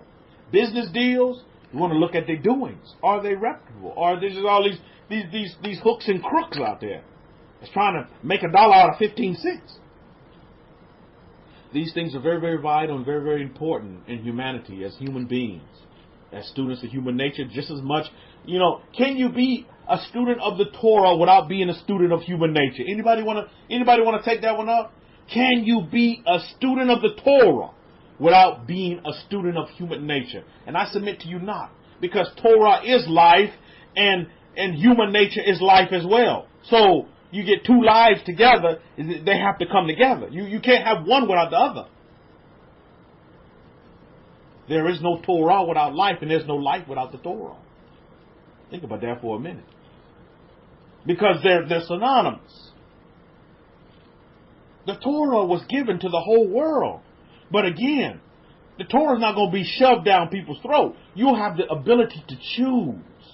And one of the questions I had for this woman then in the UK, I was like, well, what made you gravitate? What attracted you to our way of life? And her response was, it's just that I just didn't like Christianity. I knew Christianity was wrong.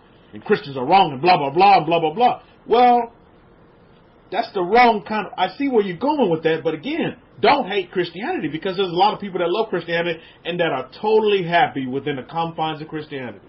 I know the most happiest Christians in the world. Anybody with me?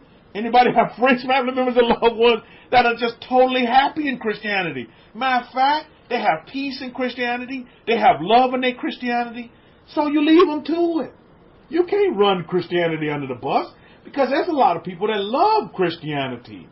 Matter of fact, the founding fathers here in America was based upon the Christian principles. Life, happiness in the love, happiness in the pursuit, life, what is it? Happiness in the pursuit of something or other. But it was founded upon that. Founded upon Christian principles, founded upon a God standard. But again, you look back on American history, which is, my goodness, let's say, American history is less from perfect. Am I correct? You know, totally less from perfect. There's a lot of bad things. There you go. Thank you, Yael, woman of the tent. Life, love, and the pursuit of happiness. I mean, who doesn't want that? Human beings? Everybody wants it. So, however they find it, Solomon Unlimited, right? You leave them to it. You don't sit there and condemn them and get them out of their happy place. I'm not trying to get them out of their happy place. If you're happy with Christianity, so be it. But again, it's healthy as well for you to say the same thing. If you're not happy within Christianity, then you need to go somewhere where you can be healthy and whole and have that life, love, and the pursuit of happiness feeling. And you need to search for that until you find it. And again, you're human beings. You have the ability to choose. This Torah was not shoved down nobody's throat. You have the ability to walk like this woman did and come in and inquire of the Torah. And see if this is, we've had many people. How many of you in this room right now know somebody in this Power Talk forum that was here at one time, but that's not here anymore? Put up a capital P. If you actually know somebody that you had relationships with, put up a capital P, and they're not in this forum anymore, but they were here at one time for, maybe a good period of time, but they're no longer here. Is there anybody in this room that knows somebody like that? I just want to make sure that I'm affirming and I'm not talking to the wall here. That I'm not just making these things up out of the clouds. No, I know several people that are no longer here anymore, but they were here at one time. They embraced the way in some way, shape, or fashion, but they're no longer here anymore. They no longer come back to this Power Talk forum anymore. They quote unquote, they found their greener pasture somewhere else. They found their life, love, and pursuit of happiness somewhere else. And I say good riddance to them, and I say best endeavors to all of them. Because I understand that this way of life is not for everyone. And we don't have a mandate to go out here and force people into this way of life. Anybody in this room, were you forced? Anybody listening via YouTube, were you forced into this way of life? Somebody put some shackles on you and say, look, this is what you're going to go do right now. You're going to stay in this Torah 23 hours a day. You get one hour of free time where you can go out and get you some sun, and you come back in here and you just going to Torah. No, that's not how it is. Choice is one of the greatest gifts that is given to all humanity. The ability to choose what's going to make you happy, what's going to give you joy, what's going to give you peace. You have the ability to choose. You have the ability to choose. So if you have the ability to choose, it's not your remit to take the ability for another human being to have the ability to choose as well. As much as you think your intentions are in the right place. But guess what? Your intentions are all wrong. Totally wrong. You don't have the ability to tell somebody what they're going to do. You can give instruction. You can give them guidance. But at the end of the day, don't shake up and don't break up their happy place. Wherever they find that happiness, wherever they find that peace, love, and their joy. That's so very important to understand. And believe it or not, when you look at it world over, there's a lot of folks that have that mentality of womantality of, okay, if you're not for me, you're against me. And I don't want nothing to do with you.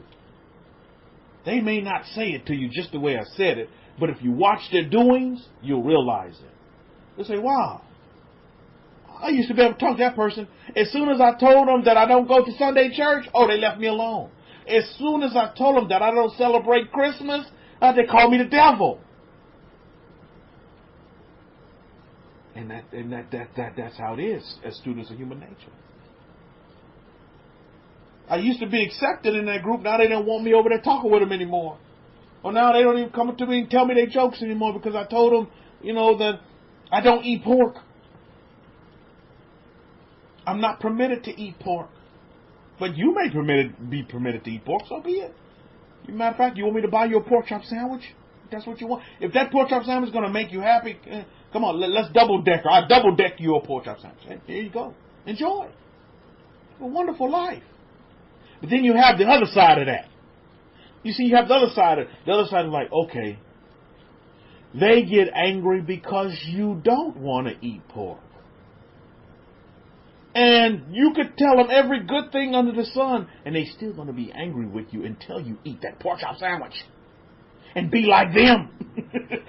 Otherwise, they're gonna hate you forever, and that's what you get. You get that other side too. They got the big C on their chest, the super Christian, and they out there and they have the mandate to plead the blood of Jesus and spray the blood of Jesus on the whole world and to bring everybody and get everybody saved.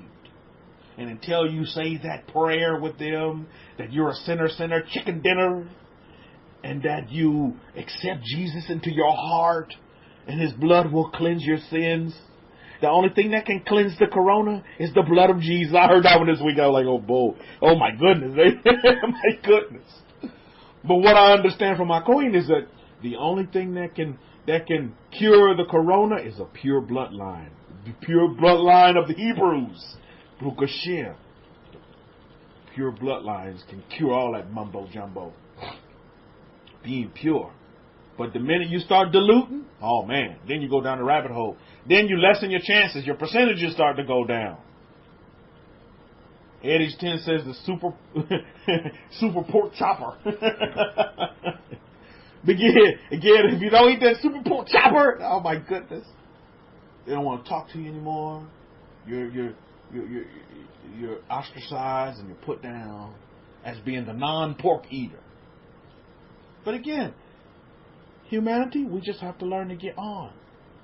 And this is why it's so important that we do get out and be like our forefather Abraham and be a sojourner and be a traveling person, a traveling man, a traveling woman, and get out and see the world. So you can see the different perspectives that are out there, because there's totally a lot of them. Totally a lot of different perspectives out there. And a different, not only perspectives, but cultures. Just the different cultures and how they get on. And all of the different customs that they have within their cultures. This is beautiful. Just in China alone. And I plan to do a great tour of China, by the way. That's on the list. I'm going to pack up Nakshan and we're just going to do just tour. Because there's so many different cultures in China. With over 1 billion people. Just like this, the same way in India. Got plans to go to India too. Because there's so many different cultures and all of the different customs that they have within their cultures. It's beautiful. And then when you begin to attach everything and see how it all fits with our way of life and our history book, the Bible, and as our coin opens it up to you, and I tell you, it's just so interesting to hear about how those cultures, they attach right back to the Torah and to the civilizations and to the civilizations of our forefathers, of our ancestors. Isn't that beautiful? And there's no more disconnect, but there's a connection. Man, there's just nothing like that. There is nothing like that, Mishpahah. And that's what our Kohen has done for us. As we continue to grow and learn and understand our history, our true history.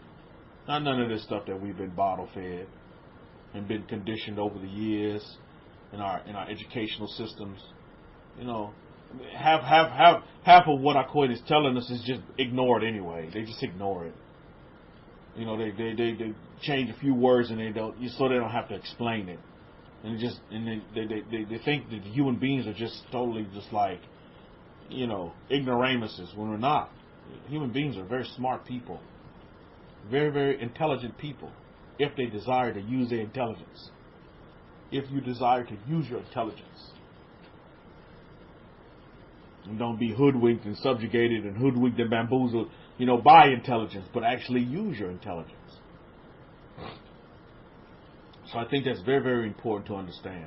Now, this is what, actions of Abraham. As we begin to, again, we can teach on this all year. We can do studies on this every Shabbat. Just teach on the actions of Abraham and how they pertain. But I read HaKohen's book, and I was so delighted and humbled to be able to proof it as well for HaKohen as well.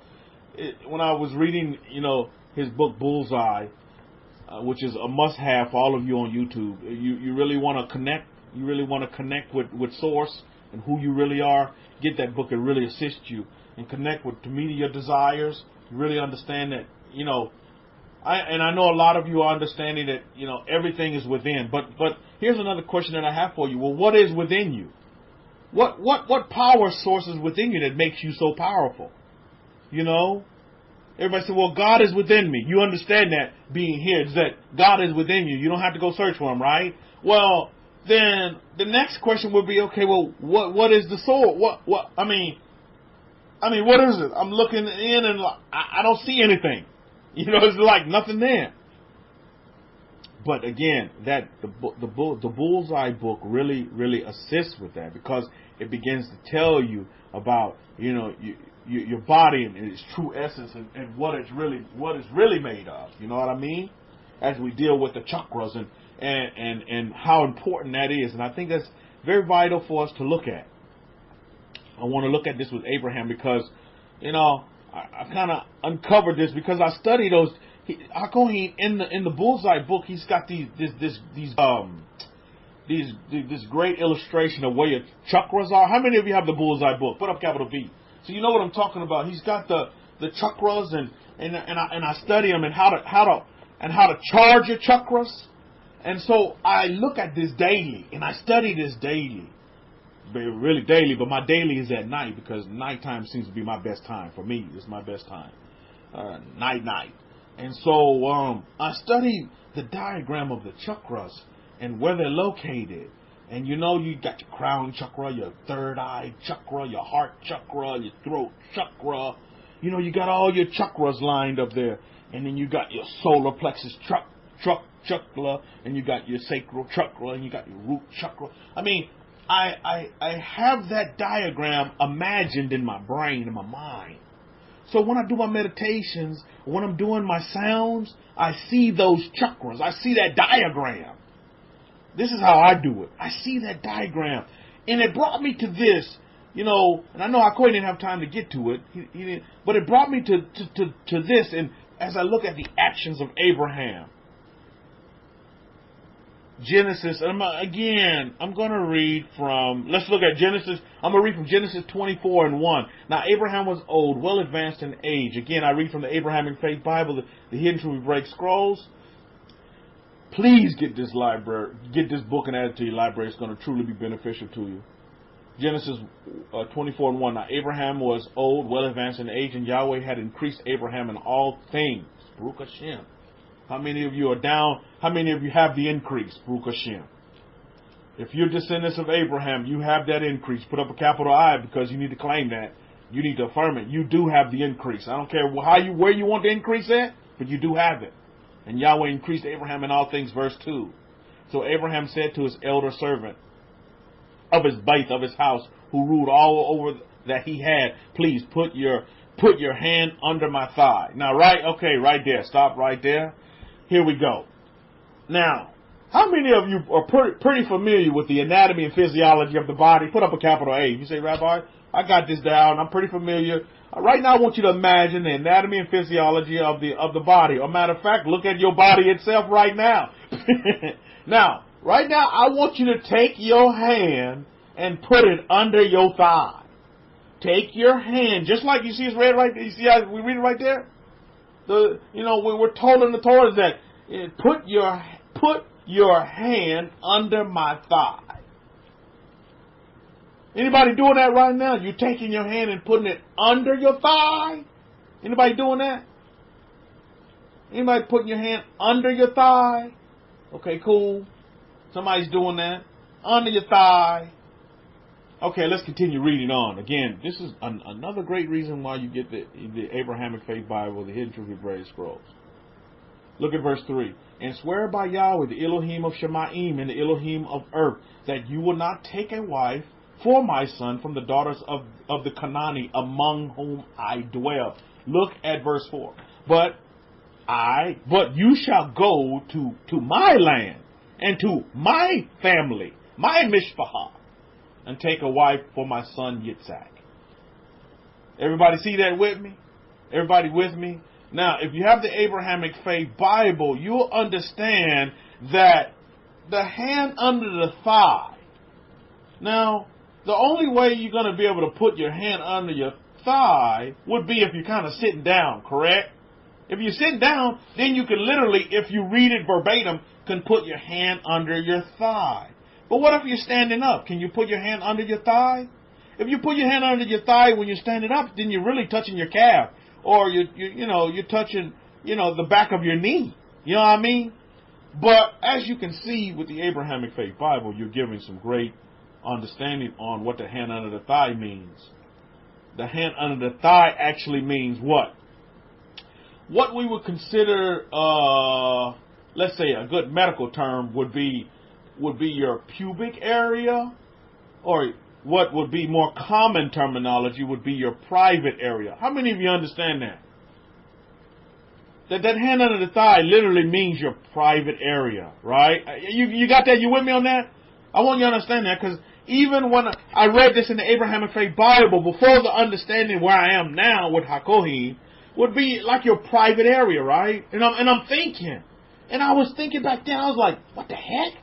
I mean, people going around just touching their private area, because I'm reading it just on the surface. I'm reading it at superficial, just surface level. No layers being pulled away at all, right? I'm reading it at surface level. And then, in my meditations, and then with the Bullseye book, you know what I did?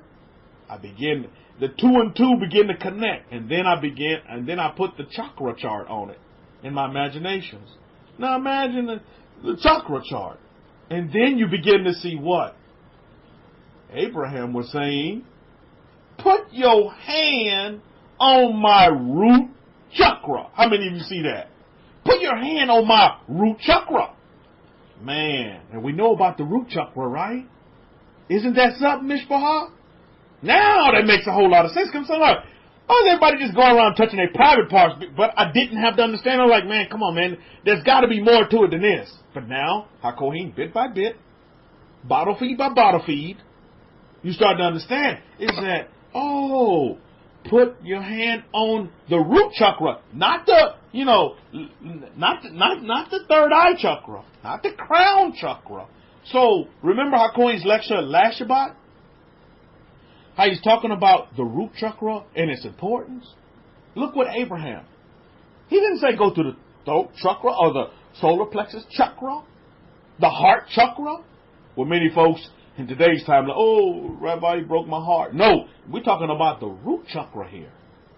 Root chakra is very, very, very, very important. If it was important for Abraham, guess what? Root chakra is important for Rabbi Kefa.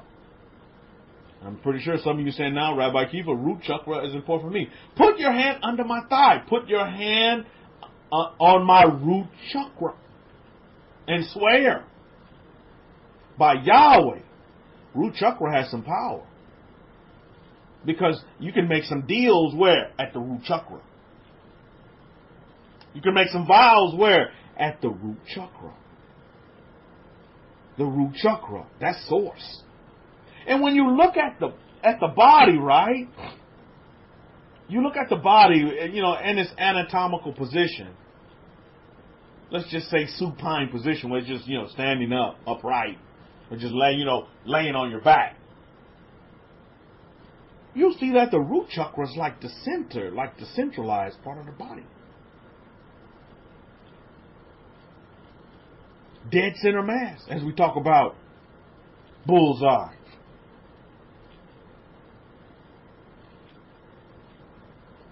Now, in this as well, I would like to mention that Abraham was living amongst a people that, he didn't see as favorable, but yet he didn't put them down.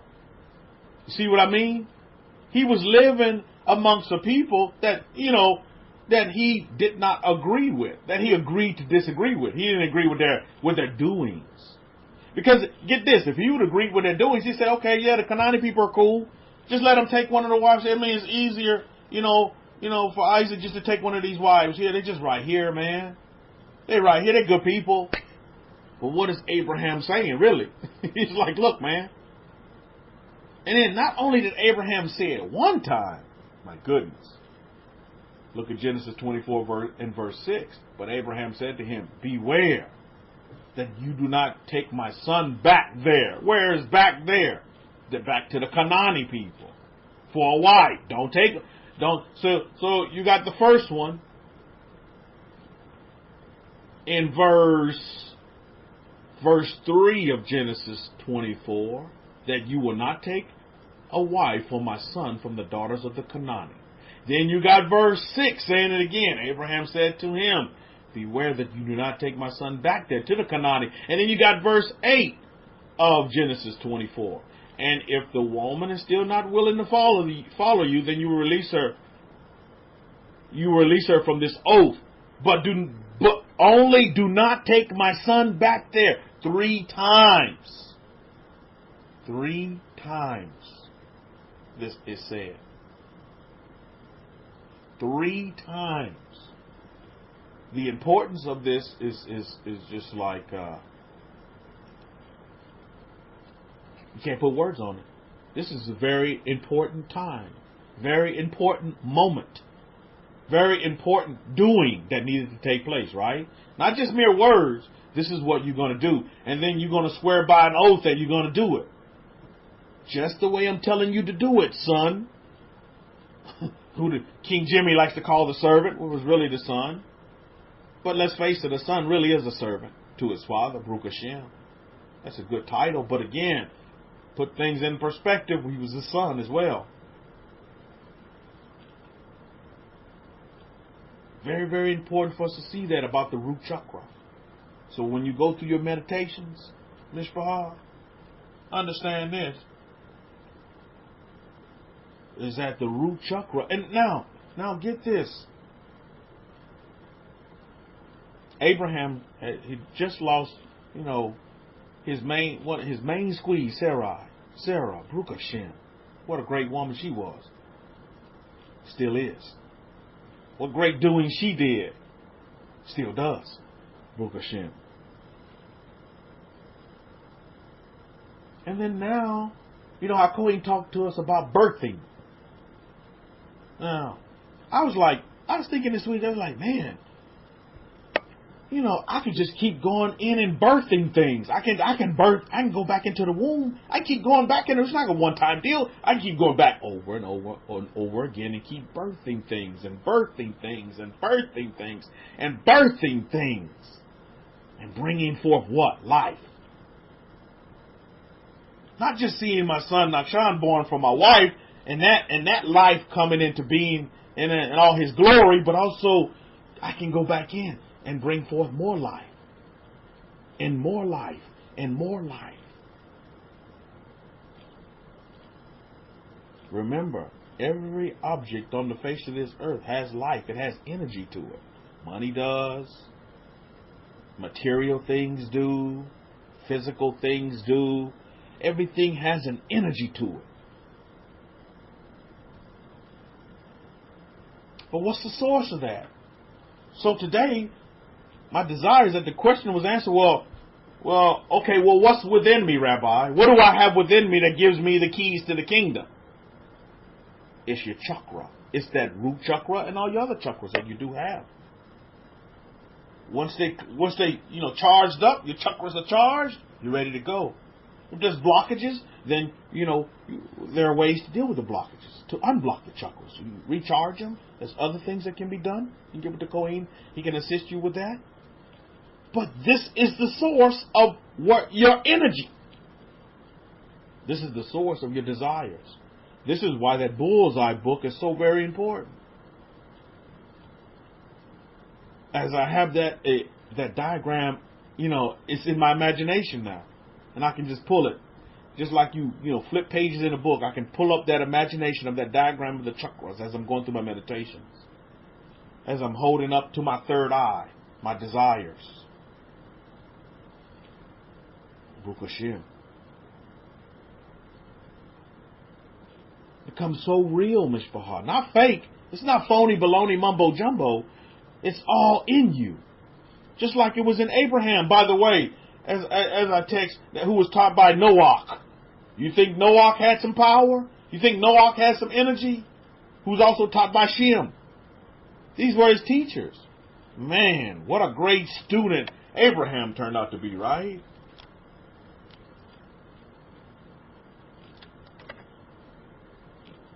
So, this is where he began to learn about all of these different techniques and abilities that he has within him, that you have within you as well. A lot of folks say, well, yeah, God is within me. Well, how do you unleash it? How do you unleash God within you? How do you do that? Is it by mere words? Or is it by actions? It's a culmination of all of that. Yeshua ben Yosef said that, blessed are those who see, blessed are those who don't see but believe. And I'm paraphrasing, but those that see, you're one up if you see and then believe it. But blessed are those who don't see, but yet they do believe.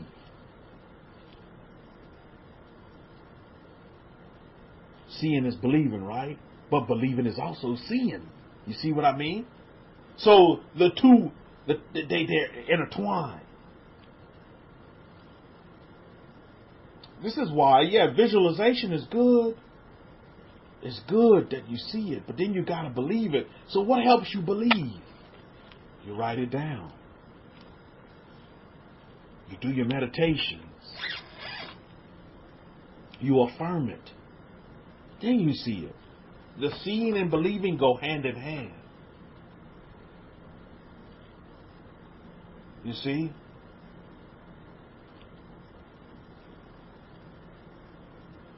Was it Paul Luce who said that faith without works is dead? It's in your doings. What are you doing? Yeah, you believe it, but then if you're not doing anything, then what have you? You see? What have you? This is why you see the tandem being brought together. Not going is teaching us, or this is how you do it. It's a tandem. It's like a relationship. Faith and works, they go together. And they make good relations with one another, right? You have your faith and you have your works. And we understand what faith really is. And we understand what belief really is now. Because the believing has to come from within you. And a lot of times we have to retrain the brain. We have to retrain our thoughts. We have to knock out all of those, knock out the ego, so that we can get on with it. And we can begin to do the things that we want to do. We can begin to be the person that we desire to be. Desire something, and then make it yours. That's it, at the end of the day. I desired a son for a very, very long time. Very, very long time. And it came to be. Sarai desired a seed, a son for Abraham for a very long time, right? Didn't come around to the 70s. To her 90s. But guess what? It did come. You think she was... Well, she was kind of concerned. She's like, well, dang, I'm already up here in age, and now you tell me I'm going to have a son. Now you tell me. This is why you have to totally annihilate the time factor. Time is not your friend.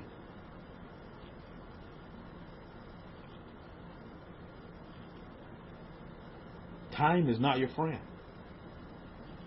Time can be one of the biggest stumbling blocks to prevent you from your desires, because when your desire doesn't come fulfilled within that time, then you give up, or you quit, or you throw in the towel. You don't want to do that, Mishpahah. You don't want to do that, YouTubers. You want to continue on and continue until the continuing is no longer needed to continue, till the desire is met. Let and allow time to be your ally and not your enemy in that aspect. It's just, okay, not here yet, so be it. We're going to continue on. You're going to persevere on, and you're going to just keep on and on and on and on. No matter what comes your way. Because there's a lot of things that are going to come your way. As you see in this Parsha, Abraham had to deal with a lot of situations. That happens in his whole journey. That's going to happen. But always remember, you are connected to Source. And the Source connection is in your meditations. You look at Isaac for a minute. You just look at Isaac. And I'm pretty sure when he was meditating at that time, because it said that, and I pretty much can guarantee you that Isaac's desire was to have a woman. And he reeled in his woman, and his woman came right to his doorstep. Right to his face. And we're told in our books that Isaac was praying. He was meditating at that time. Baruch Hashem, reeling it in. Rabbi Zachariah, just reeling it in.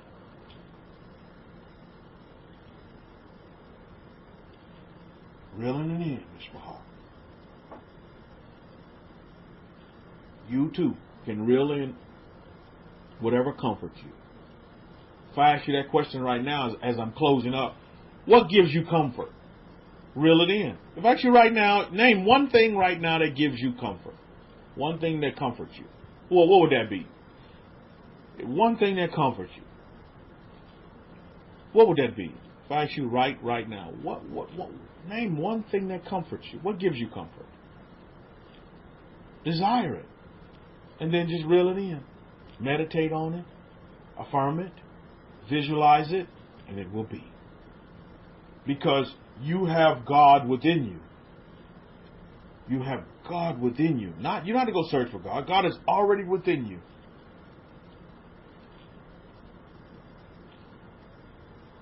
And that's what's important to understand. Life is very, very simple when you understand how to connect to life, so that you can live in an abundance of a life. And not just a shell of life and shell of yourself. But you can live in abundance of a life. And be happy within yourself. And this is what we'll learn and continue to learn from the actions of Abraham. From the actions of Abraham. Mad World said life is very complicated. Only if you make it complicated, Mad World. What you say, so you will be. Only if you make it complicated. But my life is very, very, very, very, very adventurous and happy. Very easy for me. Because you see, we have to understand, we make our world. The world don't make us. We make our world. When you begin to understand that, throw all that religion mumbo jumbo out the window. At the end of the day, as a man speaks, so he gonna be. So we make our world. We make our world. And a lot of times, we're our own worst enemy because we're destroying ourselves by what we tell ourselves. And then it's manifested in a physical presentation. So once you begin to change that, you begin to do a paradigm shift and change the way your thought process, the way you talk, the way you think, and then everything else around you will change. You see how powerful we are as human beings, but yet we don't know that. And we're told that we have to search for our power outside of ourselves, when in all actuality it's just the reverse. You must search for the power within yourself and unleash the ability and the tools that you have within yourself to manifest. Because listen, We've been told by Source, by the creator of all things, and the creator of this earth, by the way, that we've been given dominion over this earth. How many of you believe that? Is that you've been given dominion. You can dominate this earth. That's law. That's the law of the universe, is that you can dominate this earth if you want to. Now, if you want the earth to dominate you, believe me, it will. It'll take full advantage of you, and it'll just dominate you. Why? It's because we've been told that, oh no, we have to allow the world to just beat up on us, and then we'll find more favor with source energy, with the creator of all things. And then he will shine his light upon us because, we suffered so much. Oh, no, that's not the case. That's actually a lie. We've been told that, in the contracts and the covenants that, that we have abundance and we'll multiply, not divide. You see? And that's where we are at the end of the day. As human beings, we must connect to that being side. Human side, oh my goodness, we have that down pat, but many folks haven't connected to that being, that very existence inside of themselves. And that's why, that book Bullseye, my goodness, it really helps you connect to source within you, powers within you, so that you can begin to harness and unleash whatever desires you want for yourself, and do it in a glad and happy and a peaceful way, where you're not affecting anybody else, but yet at the same time you have an effect on the world. Because you making yourself better is making the world better. Too many times we focus on, okay, we got to make the world better, but we forget about ourselves, when it's just the opposite. We need to focus on ourselves, then we'll make the world a much better place. Just dealing with ourselves. We don't have to deal with nobody else. Just deal with ourselves. Make ourselves better. And thus we make the world better. Baruch Hashem. So the actions of Abraham will not go remiss and will not go understated. And we will continue to learn as students of Abraham, the father of our way of life, to continue to press on and to live our lives. So when we take our last breath on this earth into the next life, we'll have left a legacy behind. A legacy of peace, love, joy, and happiness for all of humanity. And then they'll just carry it on and on and on and on and on until that promised time. So on that note, I'll wrap it up for this Shabbat. And I'll turn it back over to our Kohen for any questions or comments. Shabbat Shalom.